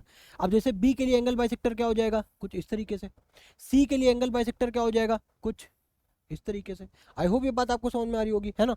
अब एंगल बाइसेक्टर और मीडियन, देखो मीडियन क्या था कि अगर आपने, मीडियन का काम क्या था, फिर से बताना, मीडियन का काम क्या था, फिर से सोचो कि वो क्या करता था, ऑपोजिट साइड को दो इक्वल हिस्सों में बांटता था। एंगल बाइसेक्टर क्या है, वो जिस वर्टेक्स से इमर्ज होगा उसी वर्टेक्स के एंगल को दो इक्वल हिस्सों में बांटेगा। इतनी बात समझ में आ रही है। ठीक है, अब जैसे आपने पढ़ा था पहले, मीडियन के इंटरसेक्शन पॉइंट को अपन सेंट्रॉइड बोलते हैं, उसी तरीके से एंगल बाइसेक्टर के इंटरसेक्शन पॉइंट को अपन क्या बोलते हैं, इन सेंटर बोलते हैं। क्या बोलते हैं, इन सेंटर। इसको रिप्रेजेंट किससे किया जाता है, आई से। ठीक है, रिप्रेजेंट किससे किया जाता है, आई से। किसी भी ट्राइंगल में कितने मीडियन ड्रॉ कर सकते हो, 3। उसी तरीके से किसी भी ट्राइंगल में कितने एंगल बाइसेक्टर ड्रॉ कर सकते हो, 3। ठीक है ना। चलो, अब जैसे कि ट्राइंगल का जो सेंट्रॉइड है, ठीक है, वो भी ट्राइंगल के, आई थिंक ये पॉइंट में मिस कर गया था। ठीक है, अब ध्यान से सुन लो, सेंट्रॉइड किसी भी ट्राइंगल का हमेशा हमेशा ट्राइंगल के अंदर ही लाई करेगा। ये देखो, ये पॉइंट कहीं लिखा भी होगा मैंने, हाँ, centroid always lies inside the triangle. उसी तरीके से इन सेंटर भी हमेशा, इन सेंटर भी, फिर वो चाहे एक्यूट एंगल का हो, चाहे वो ऑब्ट्यूस एंगल का हो, चाहे वो राइट एंगल का हो, इन सेंटर हमेशा ट्राइंगल के अंदर ही लाई करेगा। ठीक है, अब इनके कोऑर्डिनेट को और ध्यान से समझने के लिए अपन ना एक दूसरे पेज पे एक फिर से ना एक ट्राइंगल को ड्रॉ करते हैं। अब मैं फिर से अगर यहाँ पे एक ट्राइंगल को ड्रॉ करूँ, ठीक है, बहुत ध्यान से समझना। ठीक है, अब इस ट्राइंगल में क्या करने जा रहा हूँ, अगेन मैं फिर से, ठीक है, बी पॉइंट से एक एंगल बाइसेक्टर, ठीक है, ए पॉइंट से एक एंगल बाइसेक्टर, ठीक है, और इधर सी पॉइंट से एक एंगल बाइसेक्टर। इस तरीके से मैं कुछ ड्रॉ करूंगा। ठीक है, ये पॉइंट हो गया कोई ए, ये पॉइंट हो गया बी, और ये पॉइंट हो गया सी। ठीक है, अब ये हमारा एक एंगल बाइसेक्टर हो गया, ये हमारा एक बी का एंगल बाइसेक्टर हो गया, और ये सी का एंगल बाइसेक्टर हो गया। ठीक है, जैसे सेंट्रॉइड मीडियन का बेसिकली क्या होता है, सेंट्रॉइड क्या होता था, मीडियन का पॉइंट ऑफ इंटरसेक्शन होता था, वैसे ही ये आपका जो इन सेंटर है, ये एंगल बाइसेक्टर का पॉइंट ऑफ इंटरसेक्शन है। ठीक है, अब इसको रिप्रेजेंट किससे करते हैं, आई से रिप्रेजेंट करते हैं। मुझे इसी के कोऑर्डिनेट बताने, ठीक है, मुझे इसके कोऑर्डिनेट बताने, जिस तरीके से हम लोगों ने सेंट्रॉइड को निकाला था। यहाँ पे भी हम लोग सेक्शन फॉर्मूला को ही यूज करेंगे। ठीक है, तो एक बार आप लोगों ने जब सेंट्रॉइड का डेरिवेशन किया, वहाँ पे आप लोगों ने सेक्शन फॉर्मूला का इंप्लीमेंटेशन देखा, तो वहाँ पे आप लोगों ने एक रिवाइज किया। यहाँ पे भी मैं आपको पूरा फॉर्मूला डिराइव करके दिखाऊंगा, तो एक बार आप यहाँ पे भी उसको रिवाइज कर लोगे तो कोई दिक्कत वाली बात नहीं होगी। ठीक है, अब देखो, इसको प्रूव करने के लिए मैं यहाँ पे कुछ आपको स्टैंडर्ड नोटेशंस का यूज करूंगा, बिकॉज जो फॉर्मूला है, राइट, वो ए बी सी के फॉर्म में, तो मैं यहाँ पे जितने भी वेरिएबल्स लूंगा वो ए बी सी के फॉर्म में में लूँगा, तो वो चीज़ें आपको ध्यान में रखनी है कि मैं किस तरीके से क्या चीज़ें एज्यूम कर रहा हूँ, ठीक है। अब एंगल बाइसेक्टर के केस में एक बहुत इंपॉर्टेंट थ्योरम है, वो आपको ध्यान में और रखनी है, जो आपको मैं ऑलरेडी ज्योमेट्री के केस में बता भी चुका हूँ, बट मैं यहाँ पे फिर से एक बार रिपीट कर देना चाहता हूँ। जैसे मान लो एक ट्राइंगल ए बी सी है और ए वर्टेक्स के एंगल को, ठीक है, एंगल बाइसेक्टर ने 2 इक्वल हाफ में डिवाइड कर दिया है, तो according to angle bisector theorem, according to angle bisector theorem, ठीक है, क्या होता है कि जो आपका एंगल्स का जो करस्पॉन्डिंग साइड, जैसे कि ए बी अपॉन में ए सी इज इक्वल्स टू, ये जो अपोजिट साइड होती है ना, उसके रेशियो के बराबर हो जाता है बी डी अपॉन में डी सी के, ठीक है। ये उसका डायरेक्ट रिजल्ट है जो आपको याद रखना है, ठीक है। अब अगर इसकी बात करो, ठीक है, हम लोग इन सेंटर का फॉर्मूला डिराइव कर रहे थे, तो according to this incentre concept, ठीक है ना, अब यहाँ पे अगर ये हमारी ए वर्टेक्स है, तो उसके सामने वाली साइड को मैं स्मॉल ए से डिनोट कर दे रहा हूँ, ठीक है, स्मॉल ए से डिनोट कर रहा हूँ। उसी तरीके से जो सी के सामने वाली जो ऑपोजिट साइड है, उसको मैं स्मॉल सी से रिप्रेजेंट कर रहा हूँ। अब सिमिलरली बी के सामने वाली को किससे रिप्रेजेंट करूंगा, स्मॉल बी से रिप्रेजेंट कर दूंगा। आई होप ये बात आपको समझ में आ रही होगी, ठीक है। तो ए बी सी ये नोटेशंस होगी, ठीक है। अब बहुत ध्यान से समझना, ये जो पॉइंट मान लेते हैं, ये पॉइंट कोई डी है, ये पॉइंट कोई ई है, ये पॉइंट कोई एफ है। अब जैसे कि मीडियन क्या करता था कि अपोजिट साइड को 2 इक्वल हाफ में बांटता था, बट एंगल बाइसेक्टर खाली एंगल को 2 हिस्सों में बांटता है, उसके अपोजिट साइड का हमें कोई अता पता नहीं होता है। अब इन सेंटर के कॉन्सेप्ट की अगर बात करें, तो यहाँ पे देखो, अब यहाँ पे अगर आप बहुत ध्यान से समझना मैं क्या बोल रहा हूँ, अब यहाँ पे अगर आप एंगल बाइसेक्टर थ्योरम को यूज करो, ठीक है, एंगल बाइसेक्टर थ्योरम को यूज करो, तो क्या मैंने बोला था, ए बी अपॉन में ए सी, ए बी अपॉन में ए सी बराबर किसके था, आपके बी डी अपॉन में डी सी के, बी डी अपॉन में डी सी के। अच्छा, ए बी जो था वो क्या था आपका, ए बी जो था वो क्या था आपका सी, और ए सी जो था वो क्या था आपका बी, ठीक है। तो क्या ये बराबर आपका B D upon D C के हो जाएगा क्या, तो क्या मैं यहाँ पे इसको सी बोल दूं और इस पार्ट को मैं यहाँ पे बी बोल दूं, यस और नो, पहले तो ये बताओ, इतनी बात समझ में आ रही है, ठीक है। अब ये बात आपको समझ में आ गई। अब फिर से अगर मैं आपको पीछे लेकर के जाऊं, मीडियन और सेंट्रॉइड के केस में आपने क्या पढ़ा था कि जो सेंट्रॉइड है वो मीडियन को 2:1 के रेशियो में डिवाइड कर रहा था। उसी तरीके से ये जो इन सेंटर है, एंगल बाइसेक्टर वाली लाइन को किस रेशियो में काटता है, बहुत ध्यान से समझना।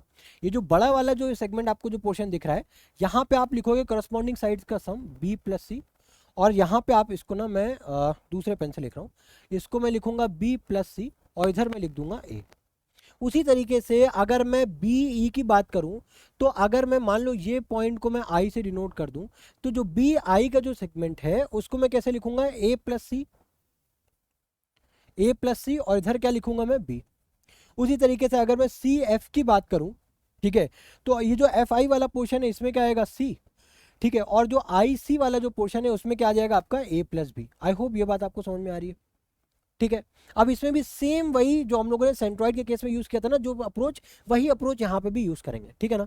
अब हम लोगों को क्या करना है, अगर आई के कोऑर्डिनेट्स निकालने हैं तो हमें इसका रेशियो तो पता हो गया है ना। हम बस किसी भी तरीके से इस डी पॉइंट के कोऑर्डिनेट्स को अगर हम निकाल लें, इस डी पॉइंट के कोऑर्डिनेट्स को अगर हम निकाल लें, तो हम क्या करेंगे, अगेन हम लोग क्या करेंगे, इंटरनल डिवीजन का सेक्शन फॉर्मूला अप्लाई करके यहाँ पे हम पॉइंट आई की, जो आई का है ना, उसका कोऑर्डिनेट निकाल लेंगे।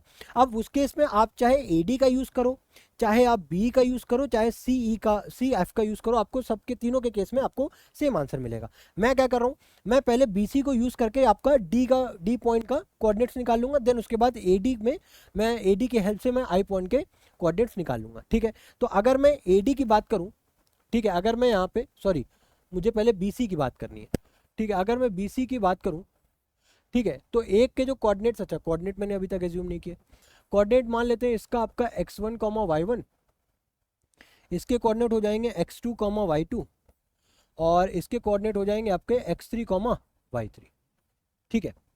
अब अगर मैं BC लेंथ की बात कर रहा हूँ, तो एक तो हो गया x2, y2, और इधर हो जाएगा आपका x3, y3, ठीक है साहब। ये पॉइंट D हो गया। अब इसको रेशियो में पता है किसमें, ये सी है और ये बी है। इतनी बात समझ में आ रही होगी, है ना।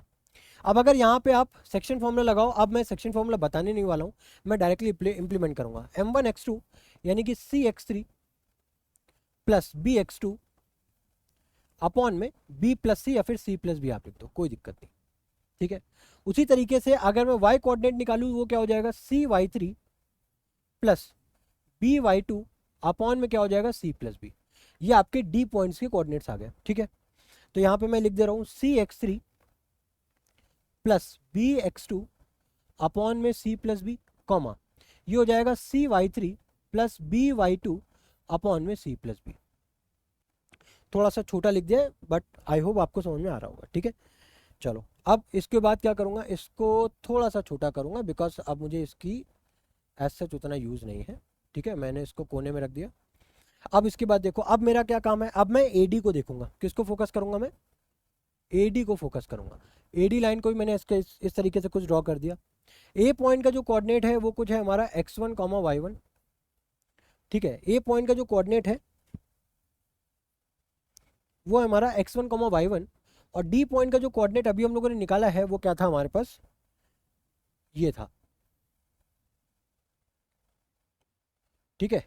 वो कुछ ये था, ठीक है, इस तरीके से था, ठीक है। अब यहाँ पे एक पॉइंट I है जो कि इस पूरी लाइन A और D को किस पार्ट में डिवाइड कर रहा है, B प्लस C और A पार्ट में। अब कुछ नहीं करना है, सिंपल इंटरनल डिवीजन की हेल्प से हमें इसको प्रूव करना है, ठीक है। अब देखो कैसे प्रूव करोगे, m1x2 है ना, यानी कि B प्लस सी ब्रैकेट में क्या हो जाएगा, cx3 प्लस bx2 अपॉन में c प्लस बी, ठीक है, प्लस ax1 अपॉन में क्या हो जाएगा आपका a प्लस बी प्लस सी। अब इसको अगर फर्दर सॉल्व करो तो क्या होगा, देखो b प्लस सी और c प्लस बी हो गया कैंसिल, क्या बचा हमारे पास, ax1 plus bx2 plus cx3 upon में a प्लस बी प्लस सी, ये आ गया। उसी तरीके से अगर मैं y कोऑर्डिनेट को सॉल्व करूं तो क्या हो जाएगा, b प्लस सी, ठीक है। फिर उसके बाद किसको मल्टीप्लाई कर रहे हो, cy3 प्लस by2 अपॉन में c plus B bracket close, plus में क्या हो जाएगा a टाइम्स y1 अपॉन में क्या हो जाएगा, रेशियोज का एडिशन, यानी कि a प्लस बी प्लस सी। यहाँ पे भी b प्लस सी और c प्लस बी कैंसिल, तो क्या बच गया, ay1 plus by2 plus cy3 upon में a प्लस बी प्लस सी। इतनी बात समझ में आ रही है। तो इस तरीके से हम लोगों ने क्या निकाल लिया, इंटरनल डिवीजन की हेल्प से हम लोगों ने इन सेंटर का फॉर्मूला भी इजीली डिराइव कर लिया, आई थिंक सो, है ना।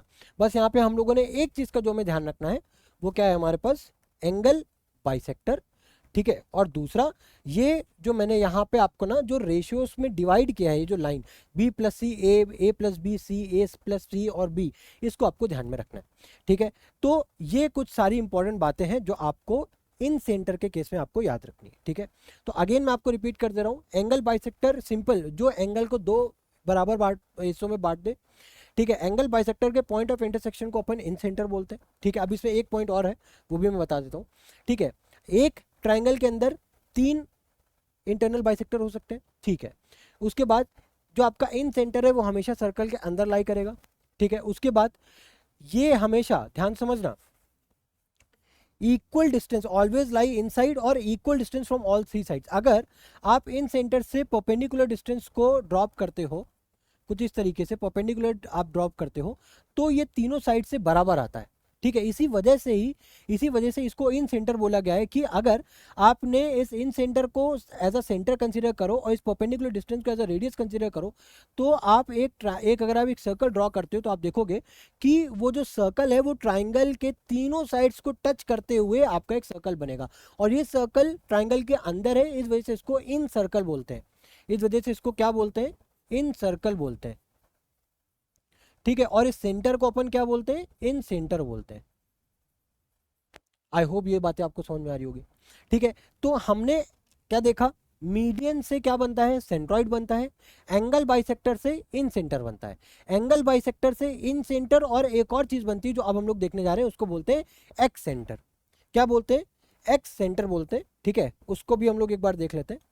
ठीक है, देखो एक्स सेंटर और एक्स सर्कल भी बहुत ईजी है। ठीक है, कोई चिंता करने वाली बात नहीं है। हम लोगों ने स्टार्टिंग में क्या देखा, मीडियन और सेंट्रॉइड देखा कि मीडियन का इंटरसेक्शन पॉइंट क्या होता है, सेंट्रॉइड होता है। ठीक है ना, उसी तरीके से उसके बाद हम लोगों ने देखा कि एंगल बाइसेक्टर, अगर ट्राइंगल के इंटरनल एंगल्स को आप बाइसेक्ट कर रहे हो तो उन इंटरनल एंगल्स का जो बाइसेक्टर है, ठीक है, उस पॉइंट ऑफ इंटरसेक्शन को अपन क्या बोल रहे थे, इन सेंटर बोल रहे थे। उसी तरीके से अगर अगर ट्राइंगल में देखो, ये हमारा एक ट्राइंगल है, मैं इसको ना बहुत ध्यान से समझना, ये हमारा ट्राइंगल का पॉइंट ए है, ये पॉइंट बी है और ये पॉइंट सी है। ठीक है, बहुत ध्यान से समझना। ठीक है, मैं ट्राइंगल भी यहाँ पे देखो हाईलाइट कर रहा हूँ, अगर समझ में ना आ रहा हो तो देखो मैंने इसको हाईलाइट कर दिया है। ठीक है, तो ये ट्राइंगल हमारा ए बी सी है। अब ये एक्स सेंटर बनता कैसे, वो बहुत ध्यान से समझना। एक्स सेंटर को बनाने के लिए मैं ट्राइंगल के दो एक्सटर्नल एंगल्स को ले रहा हूँ, यानी कि एक्सटर्नल एंगल ऑफ ए और एक्सटर्नल एंगल ऑफ सी। ठीक है, मान लेता हूँ ये पॉइंट कोई हमारा I1 है और ये पॉइंट कोई हमारा I2 है। ठीक है, और ये पॉइंट कोई हमारा I3 है। ठीक है, अब बहुत ध्यान से समझना। ठीक है, तो I2 बेसिकली मैं I2 को बोल रहा हूँ एक्स सेंटर, और एक्स सेंटर ये बनता कैसे, ठीक है, कौन से पॉइंट ऑफ, कौन सी लाइन इसको बाइसेक्ट करती है, इंटरसेक्ट करती है, तब जाकर के एक्स सेंटर बोलता है, वो ध्यान से देखना। मैंने एंगल ए जो एक्सटर्नल है ना, ठीक है, उसको, उसका बाइसेक्टर मैंने ड्रॉ किया, तो वो कुछ I2 से कुछ ऐसे जा रहा है। उसी तरीके से एंगल सी से मैंने एक पॉइंट ऑफ, एक एंगल बाइसेक्टर ड्रॉ किया, वो ऐसे जा रहा है। और इस ए और सी के इधर देखो आप, ऑपोजिट में एंगल बी है, तो एंगल बी जो है वो ट्राइंगल के अंदर है। ठीक है, तो अंदर से जो इंटरनल एंगल है, एंगल वर्टेक्स बी का इंटरनल एंगल और वर्टेक्स ए और सी का एक्सटर्नल एंगल। ठीक है ना, अगर मैं सब में से एक एंगल बाइसेक्टर ड्रॉ करूं तो वो कहीं I2 पे यहाँ पे जा करके मिल रहा है, और इसी पॉइंट को अपन क्या बोलते हैं, इसी पॉइंट को जाकर के बोलते हैं एक्स सेंटर। ठीक है, और इसी सेंटर से बनने वाला सर्कल क्या कहलाता है, एक्स सर्कल कहलाता है। उसी तरीके से अगर मैं I3 की बात करूं तो उसके लिए मैं वर्टेक्स बी से एक एक्सटर्नल एंगल, वर्टेक्स सी से एक एक्सटर्नल एंगल और वर्टेक्स ए से एक इंटरनल एंगल को अगर मैं ड्रॉ करता हूं कुछ इस तरीके से, रुको कुछ ऊपर नीचे हो रहा है, ऊपर नीचे, ये यहाँ पे आ गया, ये आपका यहाँ पे मिल गया और ये आपका यहाँ पे मिल गया। ये पॉइंट क्या कहलाता है, एक्स सेंटर। क्या कहलाता है, एक्स सेंटर। उसी तरीके से अगर मैं I1 की बात करूँ तो वर्टेक्स बी से एक एक्सटर्नल एंगल ऐसे बनाया, वर्टेक्स ए से मैंने एक एक्सटर्नल एंगल कुछ इस तरीके से बनाया, और सी से कुछ इस तरीके से एंगल बनाया। ठीक है, तो किसी भी एक्स सेंटर को बनने के लिए हमें दो एक्सटर्नल एंगल की जरूरत पड़ती है और एक इंटरनल एंगल की जरूरत पड़ती है, तब जा करके हमारा क्या बनता है, एक एक्स सेंटर बनता है। और एक्स सेंटर से बनने वाला जो सर्कल होता है उसी को क्या बोलते हैं, एक्स सर्कल बोलते हैं। ठीक है, आप देखो एक्स सेंटर क्या है, formed by the intersection of the internal angle bisector of one angle and external angle bisector of other to.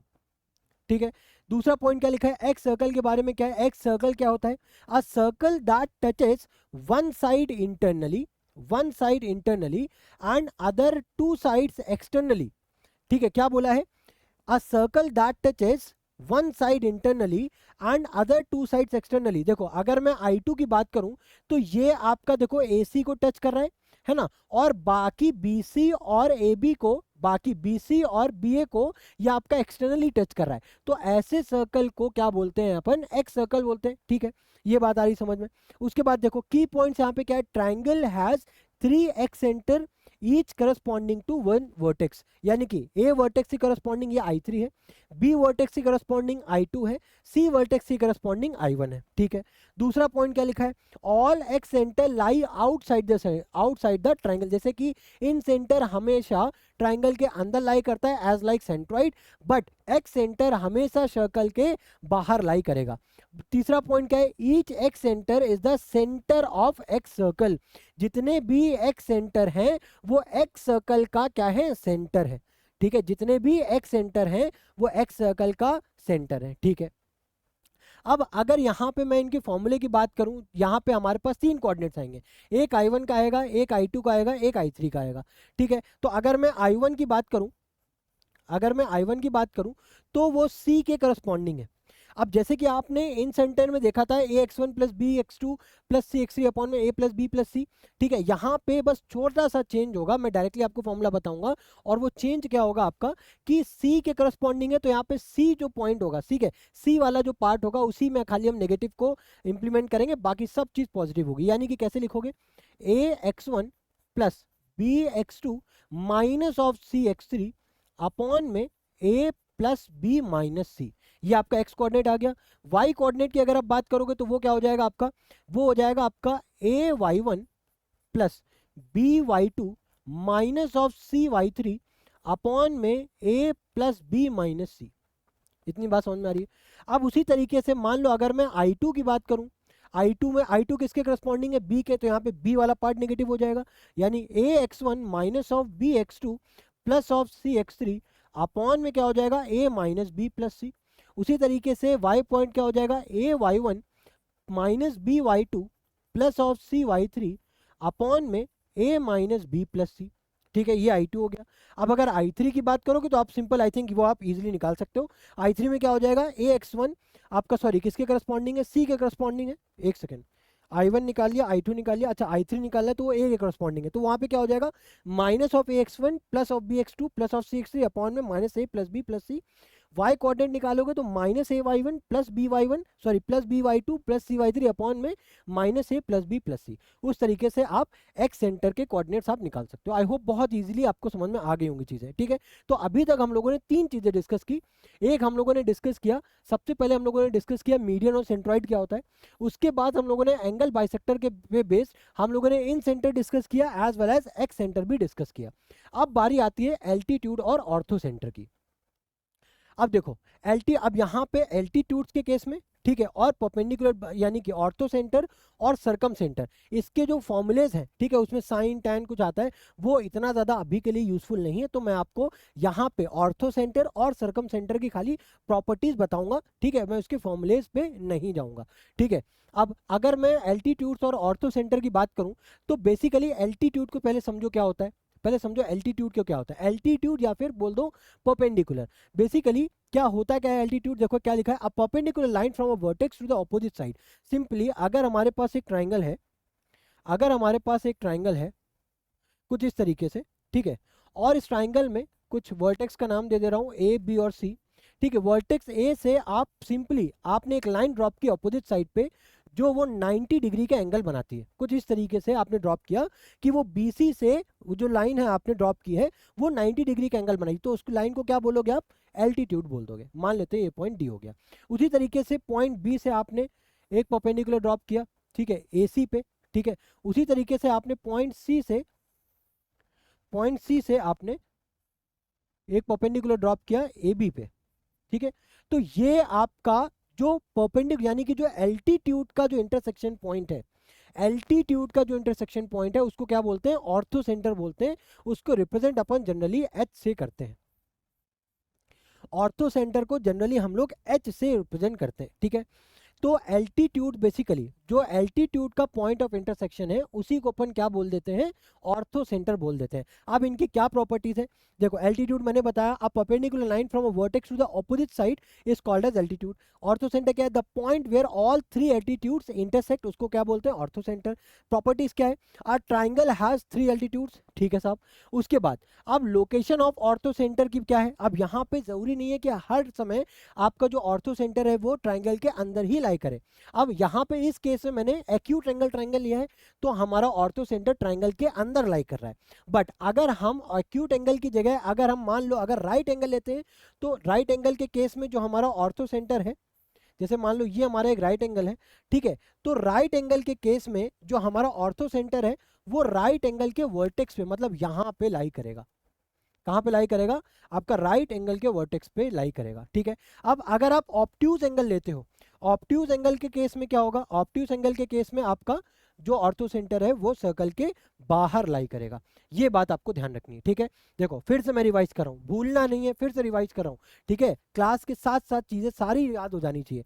सबसे पहले हम लोगों ने देखा क्या, मीडियन से बनता है सेंट्रॉइड, ठीक है। सेंट्रॉइड क्या होता है, बेसिकली काइंड ऑफ एक बैलेंसिंग एक पॉइंट की तरह एक्ट करता है, जहां से पूरा शेप आपका बैलेंस हो जाता है।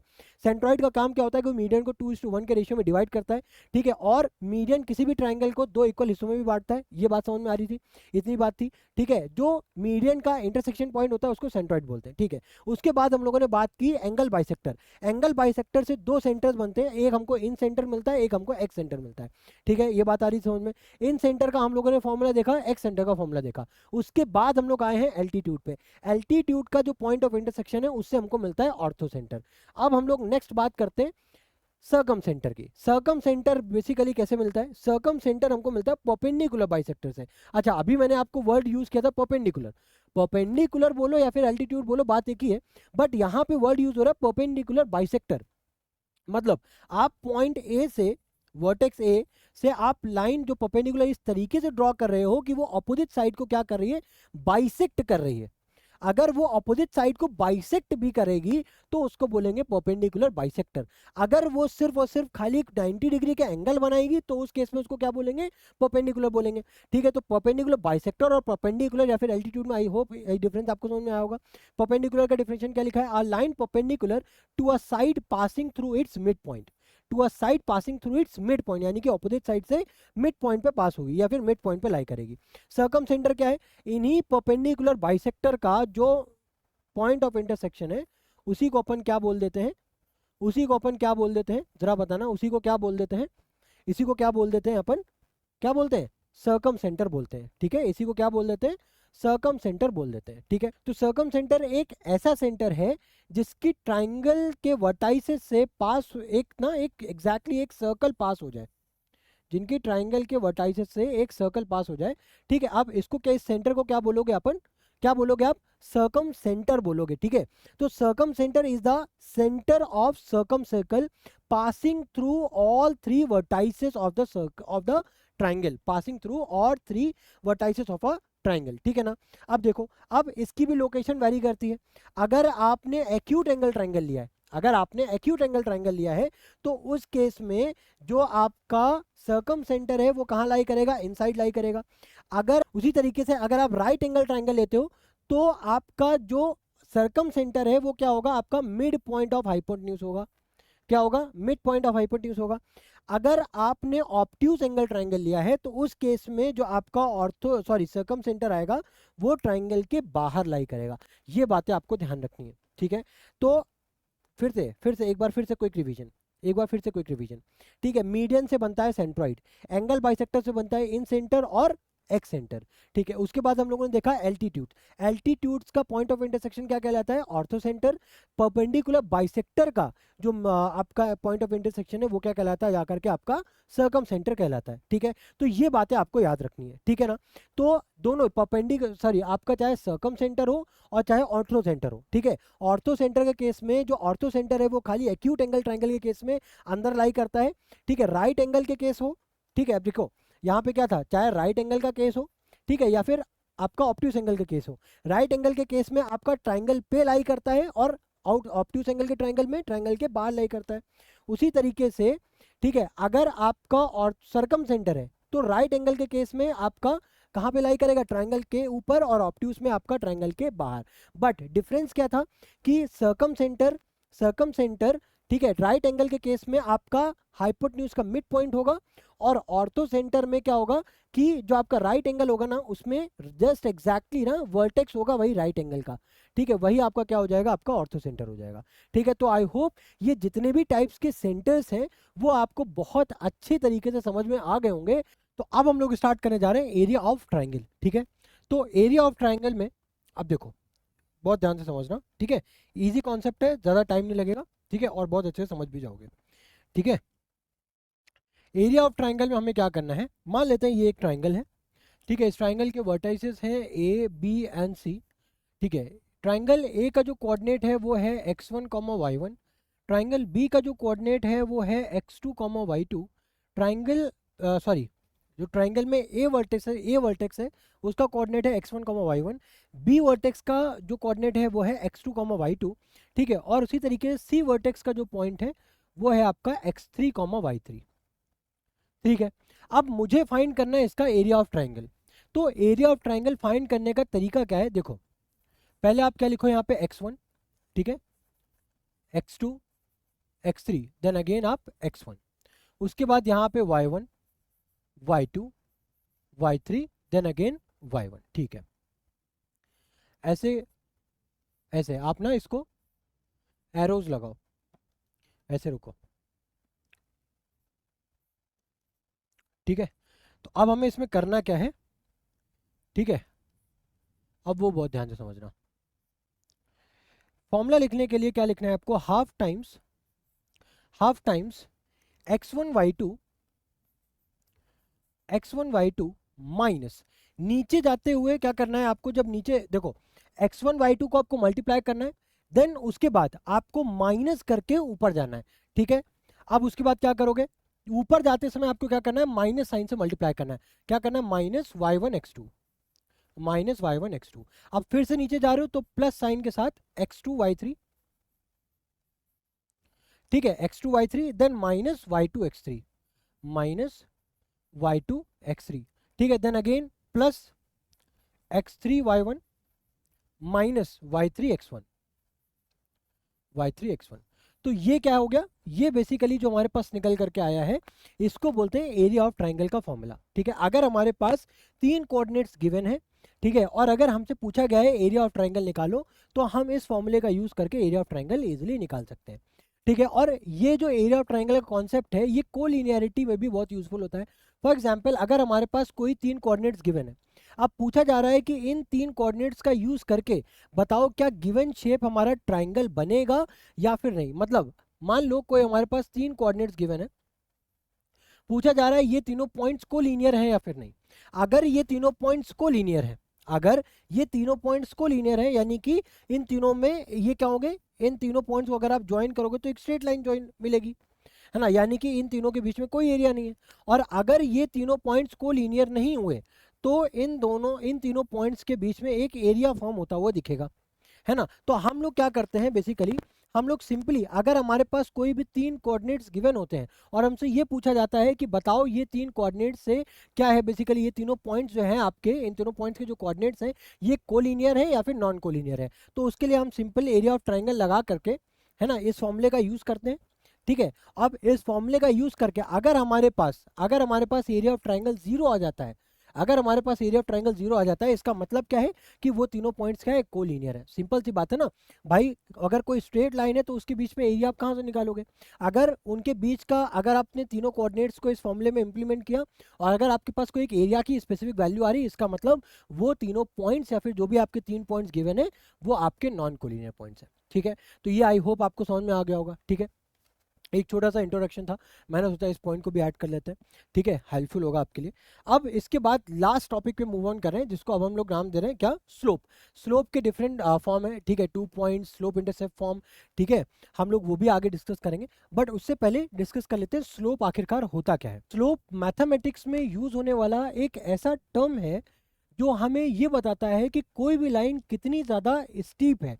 यानी कि मान लो, मैं यहाँ पे आपको एक एग्जांपल देता हूँ, मान लो अगर मैंने यहाँ पे एक ड्रॉ किया, एक है हमारा माउंटेन ए, ठीक है, और दूसरी जगह पे एक है हमारे पास माउंटेन बी।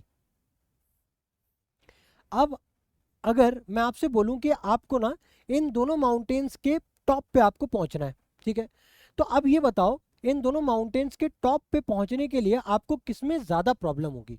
आपको माउंटेन ए को क्लिम करने में ज़्यादा प्रॉब्लम होगी या फिर माउंटेन बी को क्लिम करने में ज़्यादा प्रॉब्लम होगी। तो आप एक जनरल लाइक एक ऑब्जर्वेशन से आप ये बोल सकते हो कि सर ए, जो माउंटेन ए है ना, उसमें मुझे चढ़ने में ना, उसको चढ़ने में मुझे ज़्यादा प्रॉब्लम होगी एज कम्पेयर टू बी, है ना। बिकॉज ए वाला जो है ना वो मुझे ज़्यादा खड़ी चढ़ाई करनी पड़ेगी ना, वो ज़्यादा स्टीपर है एज कम्पेयर टू बी। तो मैं यहाँ पे ये बोल सकता हूँ कि सर ए का जो स्लोप है वो बी का ज़्यादा है, ये एक जनरल ऑब्जर्वेशन होगी, ठीक है। तो अब यहाँ पे कुछ एक मिसकंसेप्शंस है। तो बच्चों को क्या लगता है कि स्लोप का अगर नाम अगर मैं ले रहा हूँ तो स्लोप से मतलब है सिर्फ और सिर्फ मैं एंगल को मेजर कर रहा हूँ, स्लोप से मतलब है सिर्फ और सिर्फ मैं एंगल को मेजर कर रहा हूँ, तो ये गलत है, राइट। कुछ बच्चों को ये भी लगता है स्लोप का मतलब होता है डिस्टेंस को मेजर करना, तो ये भी गलत है। तो स्लोप ना तो स्पेसिफिक हम लोग इसमें हम एंगल मेजर करते हैं और डिस्टेंस से इसका कोई लेना देना नहीं होता, ठीक है। बेसिकली हम यहाँ पे डिस्प्लेसमेंट को मेजर करते हैं, और कैसे मेजर करते हैं, हम लोग उसका रेशियो लेते हैं, डिस्प्लेसमेंट का रेशियो लेते हैं। अब क्या है, कैसे क्या है, अब उसको बहुत ध्यान से समझते हैं, ठीक है ना। देखो मैं यहाँ पे क्या बोल रहा हूँ कि जैसे अभी आपने एक जनरल ऑब्जर्वेशन से आपने ये बता दिया कि सर स्लोप का जो माउंटेन ए है ना उसका स्लोप ज़्यादा है एज कम्पेयर टू बी। अब मैं पूछ रहा हूँ आपने कैसे बताया, तो आप उसका लॉजिक आप उसका इस तरीके से आपको सोचना पड़ेगा। देखो मान लो मैं एक यूनिट यहाँ पे एक्स एक्सिस में मैंने ट्रेवल किया, ठीक है। स्लोप को फाइंड कैसे किया जाता है वो मैं बता रहा हूँ। मान लो आपने एक यूनिट एक्स एक्सिस में यहाँ पे ट्रेवल किया, ठीक है, और आपको पहुंचना है कहीं यहाँ पे, ठीक है। तो एक यूनिट ट्रेवल करने के लिए एक यूनिट आपने अगर एक्स एक्सिस में ट्रेवल किया, अब आपको इस पॉइंट में पहुंचने के लिए आपको वाई यूनिट में, ठीक है, आपने यहाँ पे एक यूनिट ट्रेवल किया और वाई एक्सिस में आपको यहाँ पे 5 यूनिट्स ट्रेवल करना पड़ा इस माउंटेन के पीक पे पहुंचने के लिए, ठीक है। उसी जगह पे अगर आपने एक यूनिट यहाँ पे ट्रेवल किया, ठीक है, एक यूनिट आपने यहाँ पे एक्स एक्सिस में ट्रेवल किया और इस माउंटेन के पीक पे पहुंचने के लिए आपको जस्ट 2 यूनिट वाई एक्सिस में ट्रेवल करना पड़ा। तो किस केस में आपको ज्यादा चेंज दिख रहा है वाई एक्सिस में, तो आप बोलोगे सर माउंटेन ए में, है ना। तो यही बेसिकली होता है कि हम यहाँ पे क्या ऑब्जर्व करते हैं कि एक्स एक्सिस के कंपैरिजन में वाई एक्सिस में कितना ज्यादा चेंज हमें देखने को मिल रहा है, ठीक है। अब उसको और अच्छे से समझने के लिए एक जनरल केस लेते हैं, ठीक है। अब वहां पे ये समझो, यहाँ पे जो एंगल की बात हो रही होती है वो क्या है, यहाँ पे जो हम लोग एंगल लेते हैं ना वो एक्स एक्सिस से एंटी क्लॉकवाइज डायरेक्शन में हम लोग एंगल को मेजर करते हैं, ठीक है। अब मान लेते हैं कोई एक एंगल थीटा है और इस लाइन पे मैंने कोई 2 पॉइंट्स लिए, एक पॉइंट के जो कोऑर्डिनेट्स हैं वो कुछ x2, y2 है और एक पॉइंट के जो कोऑर्डिनेट है वो है कुछ x1, y1। अब इस लाइन का स्लोप निकालने के लिए मुझे क्या करना पड़ेगा, अच्छा इस स्लोप का जो स्टैंडर्ड नोटेशन है उससे हम किसको किस लेटर से डिनोट करते हैं, अल्फाबेट से m से डिनोट करते हैं, ठीक है। अब इसका जो फॉर्मूला है वो क्या निकल करके आता है, change in y coordinates with respect to change in x coordinate. इसको फिजिक्स में जनरली हम लोग डेल्टा से डिनोट करते हैं ऐसे y अपॉन में x, बट यहाँ पे इसको देखो हमारे पास 2 कोऑर्डिनेट्स है तो हम लोग इसको इस तरीके से लिखेंगे y2 माइनस y1 अपॉन में x2 माइनस x1, ठीक है। तो ये हमारा किसका फॉर्मूला आ गया, स्लोप का फॉर्मूला आ गया, ठीक है। तो सर अब यहाँ पे थीटा का क्या रोल है, बेसिकली थीटा यहाँ पे हमें ये बताता है, बहुत ध्यान से समझना, बहुत ध्यान से समझना, ठीक है। मान लो हमारे पास ये 2 कोऑर्डिनेट्स हैं, ठीक है, ये 2 कोऑर्डिनेट्स हैं। अब ये 2 कोऑर्डिनेट्स हैं, रुको एक सेकंड ना, मैं एक काम करता हूँ, इस थीटा को थोड़ा सा छोटा करता हूँ ताकि आपको समझने में आसानी हो। ये थीटा है और यहाँ पे एक परपेंडिकुलर डिस्टेंस ये है, एक परपेंडिकुलर डिस्टेंस ये है, ठीक है। अब मुझे फाइंड करना है, बेसिकली क्या फाइंड करना है, स्लोप फाइंड करना है।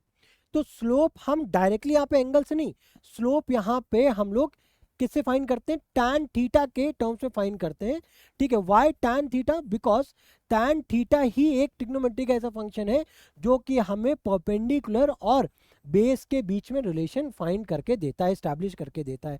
और आप देखो तो हम बेसिकली कुछ नहीं देख रहे हैं, हम परपेंडिकुलर और बेस के बीच में ही कंपैरिजन को फाइंड कर रहे हैं, कंपैरिजन कर रहे हैं, करेक्ट है ना।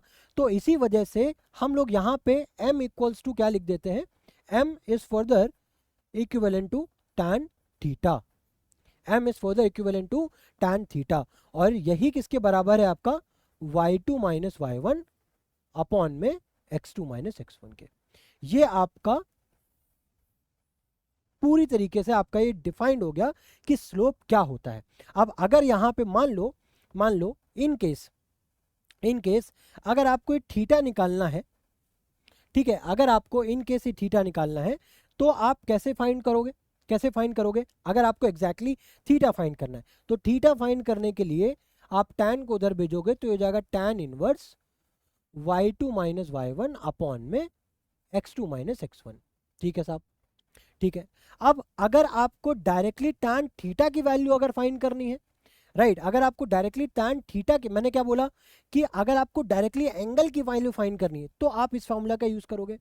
अगर आपको डायरेक्टली tan थीटा की वैल्यू फाइंड करनी, tan थीटा का मतलब ही होता है स्लोप, tan थीटा का मतलब ही होता है स्लोप, और अगर आपको स्लोप की वैल्यू फाइंड करनी है, बहुत ध्यान से समझना, यहाँ पे एंगल स्लोप नहीं होता है, ठीक है, एंगल का जो tan थीटा है, राइट, वो आपका स्लोप होता है, ठीक है। तो खाली अगर आपको एंगल फाइंड करना है तो आपको tan inverse y2 minus y1 upon में x2 माइनस x1 करना पड़ेगा।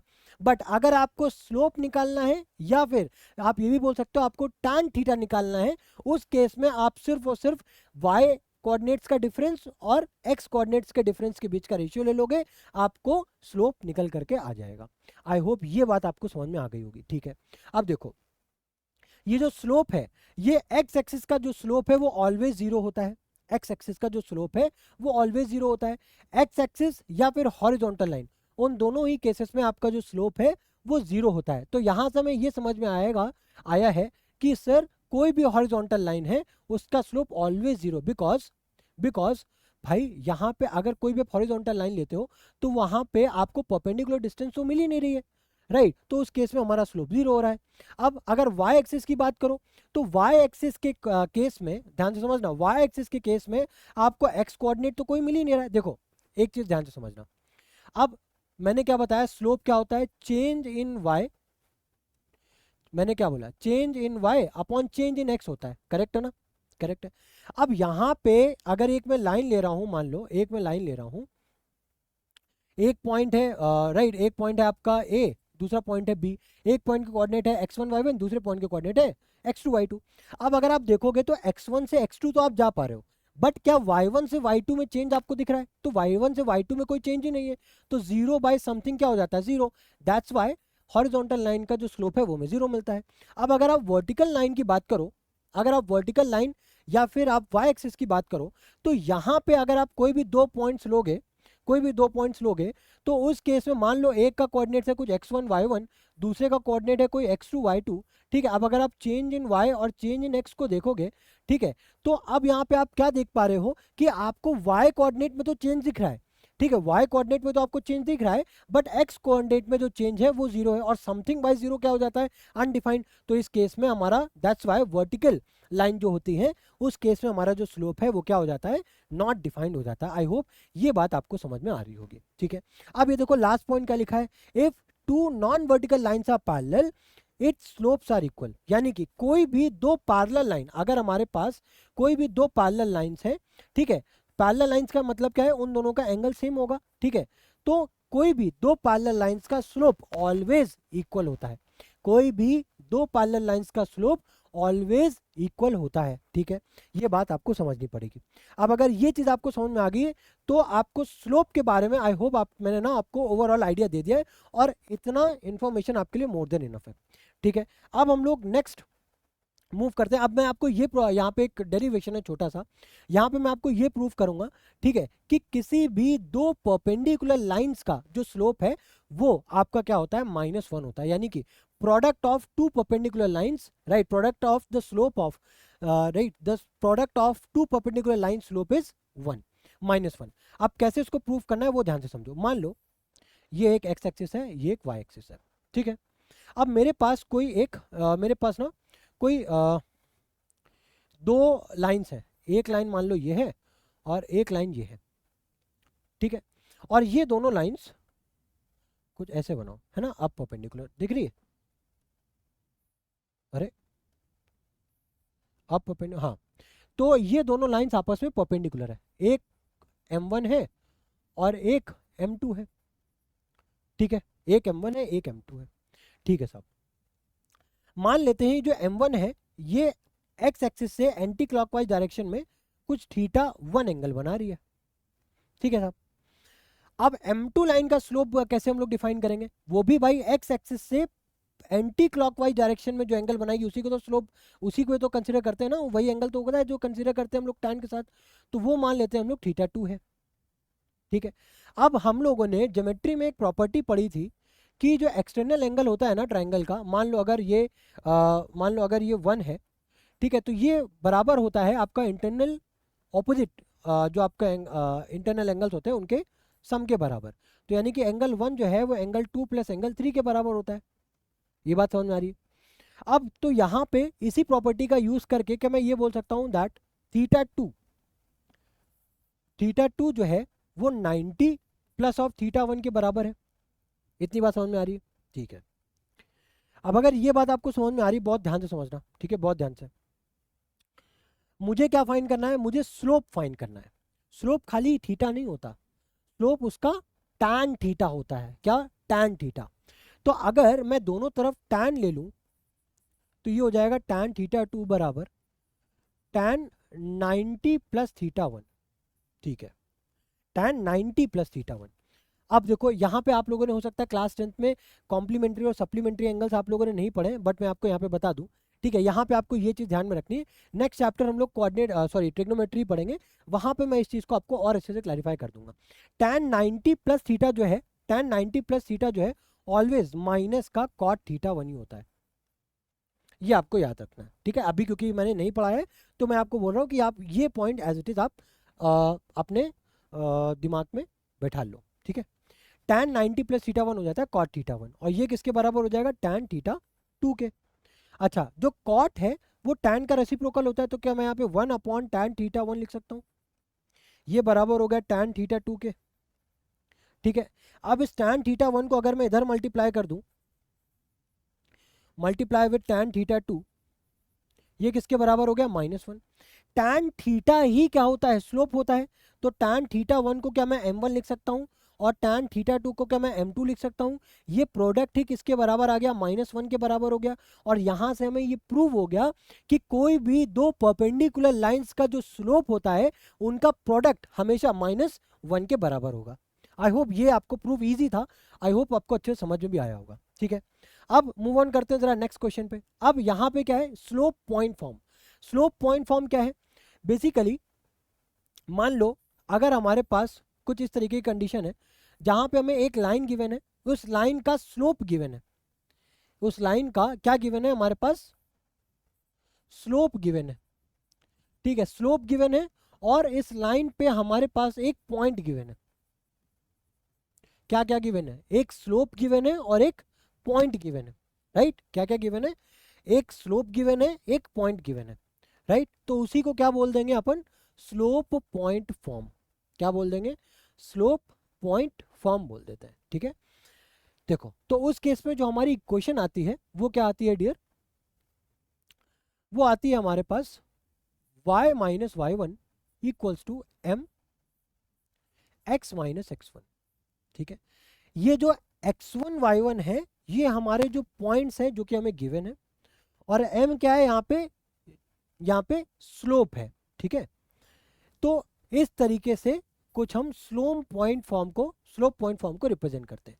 तो फॉर एग्जांपल अगर हमें किसी क्वेश्चन में एक स्लोप गिवन है, स्लोप यानी कि m, यानी कि इसको आप इस तरीके से भी लिख सकते हो, या फिर tan थीटा की वैल्यू हमको गिवन है मान लो 2/3, और जो पॉइंट गिवन है वो मान लो गिवन है कुछ -3,4।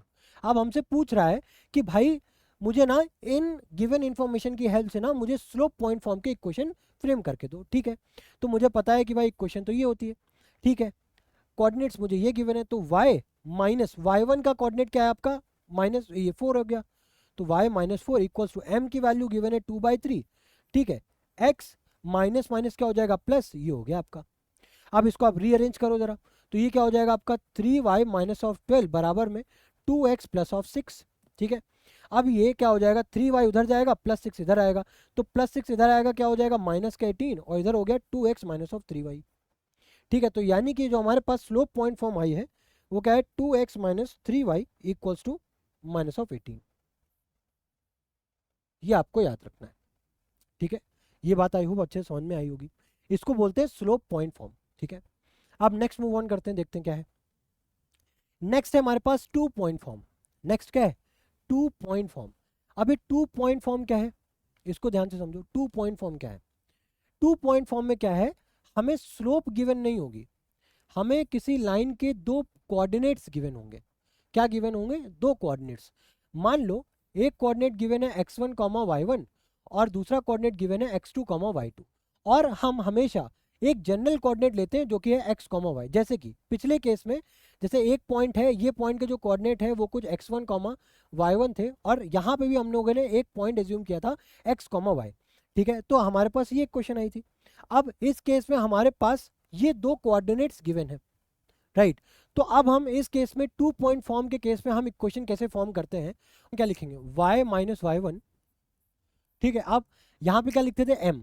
अब यहाँ पे मैं m की तो वैल्यू गिवन नहीं है, स्लोप गिवन नहीं है, बट हम लोगों ने स्टार्टिंग में क्या पढ़ा था, स्लोप का फॉर्मूला देखा था कि अगर हमें स्लोप ना भी गिवन हो, अगर मान लो नहीं पता है, तो उसको हम लोग कोऑर्डिनेट की हेल्प से फाइंड कर सकते थे। अब उसका फॉर्मूला क्या होता था, y2 माइनस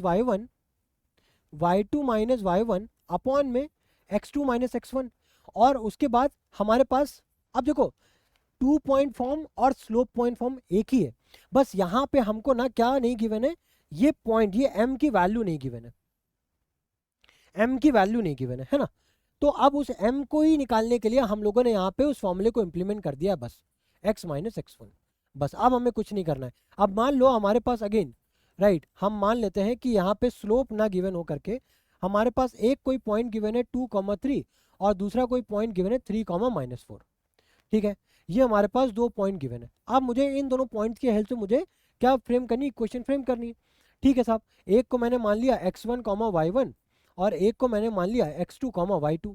ठीक है, तो अब यहाँ पे क्या होगा, देखो y तो एक जनरल पॉइंट है जो हम लोग कंसिडर करके चल रहे हैं। ठीक है, y माइनस y1 क्या है हमारे पास 3, बराबर में y2 माइनस y1, अब y2 क्या है हमारे पास माइनस का 4। ठीक है, y1 क्या है हमारे पास 3 माइनस का 3 अपॉन में x2 क्या है 3 और x1 क्या है 2 यानी कि 3 माइनस 2। ठीक है, उसके बाद x क्या है, x जनरल पॉइंट है जो हमने कंसीडर किया है, और x1 हमको पता है जो कि क्या है -2। ठीक है साहब, तो यहाँ पे क्या हो गया माइनस का 7 अपॉन में 1, ये क्या हो गया x माइनस 2, इधर क्या हो गया y माइनस 3। अब इसको फर्दर अगर आप सॉल्व करो तो ये क्या हो जाएगा, y माइनस 3 बराबर माइनस का 7x प्लस ऑफ 14। इतनी बात समझ में आ रही है ना। अब इसको फिर से अगर ट्रांसफॉर्म करो तो आप क्या लिख सकते हो कि y plus of 7x, right, 3 उधर जाएगा तो क्या हो जाएगा प्लस का, राइट, और ये क्या हो जाएगा 17, यानी कि 7x प्लस में y बराबर में 17। इस तरीके से आप लिख सकते हो, राइट। अब इसको अगर आप y के फॉर्म में लिखो तो आप ऐसे भी लिख सकते हो कि y equals to -7x plus of 17। ठीक है, अभी मैं आगे बताऊंगा, इसको अपन बोलते हैं स्लोप इंटरसेप्ट फॉर्म। ठीक है, मैं अभी आपको बताऊंगा। ठीक है, तो अभी हम लोगों ने क्या देखा कि अगर हमारे पास एक पॉइंट और स्लोप गिवन हो तो इस तरीके से फाइंड करेंगे। ठीक है, और अगर हमारे पास खाली 2 पॉइंट गिवन हो तो कुछ इस तरीके से अपन फाइंड करेंगे इक्वेशन, राइट। तो कुछ इस तरीके से अपन इक्वेशन को फॉर्म करेंगे, राइट। अब जरा एक बार नेक्स्ट और देखते हैं, अब हमें क्या है, अब स्लोप इंटरसेप्ट फॉर्म है। स्लोप इंटरसेप्ट फॉर्म, अब देखो इंटरसेप्ट यहाँ पे वर्ड यूज हो रहा है, इंटरसेप्ट क्या है उसको ध्यान से समझो। इंटरसेप्ट की अगर मैं बात करूँ बहुत ईजी है, बहुत ईजी। इंटरसेप्ट का मतलब क्या होता है वो ध्यान से समझना। मान लो अगर कोई एक लाइन है, राइट, जो एक्स और वाई एक्सिस को जिस तरीके से कट कर रही है, ठीक है, तो कोई भी लाइन वाई एक्सिस को जहां पे कट करती है, ओरिजिन से वाई एक्सिस की जो डिस्टेंस होती है, इसी को अपन बोलते हैं वाई इंटरसेप्ट। और कोई भी लाइन एक्स एक्सिस को जहां पे कट करती है तो उस पॉइंट से लेकर के ओरिजिन तक की जो डिस्टेंस होती है उसको अपन बोलते हैं एक्स इंटरसेप्ट। अच्छा, वाई इंटरसेप्ट हमेशा ये रूल बना लेना, वाई इंटरसेप्ट का मतलब क्या होता है, सिंपल। कोई भी अगर एक क्वेश्चन गिवन है, अभी हम लोग आएंगे इसके ऊपर, बट अभी आप ये जनरल केस में आपको बता दूं, ये ध्यान से समझना। वाई इंटरसेप्ट के केस में आपको एक्स जीरो करना पड़ता है। ठीक है, देखो इसके पहले भी और ध्यान से समझो। पहले वाई इंटरसेप्ट होता क्या है, Y intercept is nothing but the Y distance, और वाई डिस्टेंस को निकालने के लिए आपको एक्स जीरो करना पड़ेगा। भाई अगर वाई डिस्टेंस को कैलकुलेट कर रहे हो तो वहां पे एक्स जीरो ही होगा, राइट। और अगर आपको एक्स इंटरसेप्ट के बारे में बोला जा रहा है, एक्स इंटरसेप्ट का मतलब क्या होता है कि एक्स डिस्टेंस के बारे में बात कर रहा है। और अगर एक्स डिस्टेंस के बारे में बात कर रहा है यानी कि एक्स डिस्टेंस आपको निकालनी है, तो यहाँ पे आपको वाई को जीरो करना पड़ता है। ये बात आपको ध्यान से समझनी है, ठीक है। अब अगर मैं आपको स्लोप इंटरसेप्ट फॉर्म के बारे में बात बताऊं तो वो होता है y equals to M x plus c, y equals to M x plus c, जहां पे एम आपका स्लोप है और ये जो सी है ये जो आपका सी है, सी को ही अपन क्या बोलते हैं, वाई इंटरसेप्ट बोलते हैं। सी को अपन क्या बोलते हैं, वाई इंटरसेप्ट बोलते हैं। सी को क्या बोलते हैं, वाई इंटरसेप्ट बोलते हैं, राइट। तो फॉर एग्जाम्पल अगर हमारे पास, ध्यान से समझना, अगर हमारे पास एक स्लोप गिवन है और एक इंटरसेप्ट गिवन है, इंटरसेप्ट का मतलब क्या है, Y distance, right. Intercept for example अगर हमारे पास लाइक वाई इंटरसेप्ट की जो वैल्यू है, राइट, वाई इंटरसेप्ट की फॉर एग्जाम्पल अगर हमारे पास कोई एक वैल्यू गिवन है, फॉर एग्जाम्पल 5 यूनिट्स, राइट, और जो आपका स्लोप है वो आपका कुछ गिवन है 3/4। तो अगर आपसे इस कंडीशन में अगर आपसे स्लोप इंटरसेप्ट फॉर्म आपको निकालनी है, तो आप क्या करोगे, आप सिंपल क्या करोगे, y इक्वल्स टू mx यानी कि 3/4x plus of 5, that's it. ये आपकी स्लोप इंटरसेप्ट फॉर्म हो गई, ठीक है ना। इतनी बात समझ में आ रही है, आई होप इसमें कोई दिक्कत नहीं होनी चाहिए, ठीक है ना। तो ये कुछ बेसिक बातें थी जो मुझे आपके साथ शेयर करनी थी, ठीक है, रिगार्डिंग कोऑर्डिनेट ज्योमेट्री, राइट। और आई होप मैंने आपके साथ बहुत सारी बातें शेयर की भी हैं जो मुझे लगता है ज़रूरी थी, राइट। जो मुझे लगता है कि आपको आगे जा करके 11th और 12th में हेल्प करेंगी। ऑल्दो इसमें और भी बहुत सारी चीज़ें हैं, राइट। यही इनफ नहीं है, ये सिर्फ और सिर्फ एक आपका बेस डेवलप करने के लिए मैंने ये सारी चीज़ें आपको एक्सप्लेन की हैं, राइट। इसमें और भी बहुत चीज़ें हैं जो आप क्लास 11th और 12th में जब आप जाओगे तब आप उनको इन डेप्थ पढ़ोगे, तब आपको और अच्छे समझ में आएगा। यहाँ पे मैंने हर कॉन्सेप्ट का सिर्फ और सिर्फ आपको एक इंट्रोडक्टरी पार्ट बताया है, ठीक है। ये हमेशा दिमाग में डाल करके चलना है बात, राइट। और जितनी भी बातें हैं, हर चीज़ हर बात यहाँ पे बहुत ज़्यादा इंपॉर्टेंट होने वाली है। तो हर चीज़ों का जो भी मैंने आपको बताया, जितने भी टॉपिक्स मैंने आपको कवर कराए, हर टॉपिक्स के प्रॉपर फॉर्म में प्लीज़ नोट्स बनाते हुए ज़रूर चलिएगा, राइट। बिकॉज अगर आप नोट्स बनाओगे तो आपको आज नहीं, कल परसों हर टाइम पे आपको मदद करेंगे। जहाँ पे भी आप लैग करोगे, आप अपने नोट्स को देखोगे और आपको उसी इंस्टेंट मोमेंट पे आपको उस चीज़ का सोल्यूशन मिल जाएगा, राइट। बट अगर आप खाली वीडियोस देखोगे तो उनसे कोई फ़ायदा नहीं, राइट। और अगर इस थ्रू आउट द वीडियो अगर आपको कोई भी डाउट, कोई भी प्रॉब्लम हुई हो, राइट, कोई डाउट अगर हुआ हो तो आप कमेंट सेक्शन में मेंशन करो। अदरवाइज आप मेरे इंस्टाग्राम पे मुझे डायरेक्टली मैसेज करो, I will definitely help you out, ठीक है। तो मिलते हैं डियर आपके साथ नेक्स्ट वीडियो में। Till then good bye, thank you.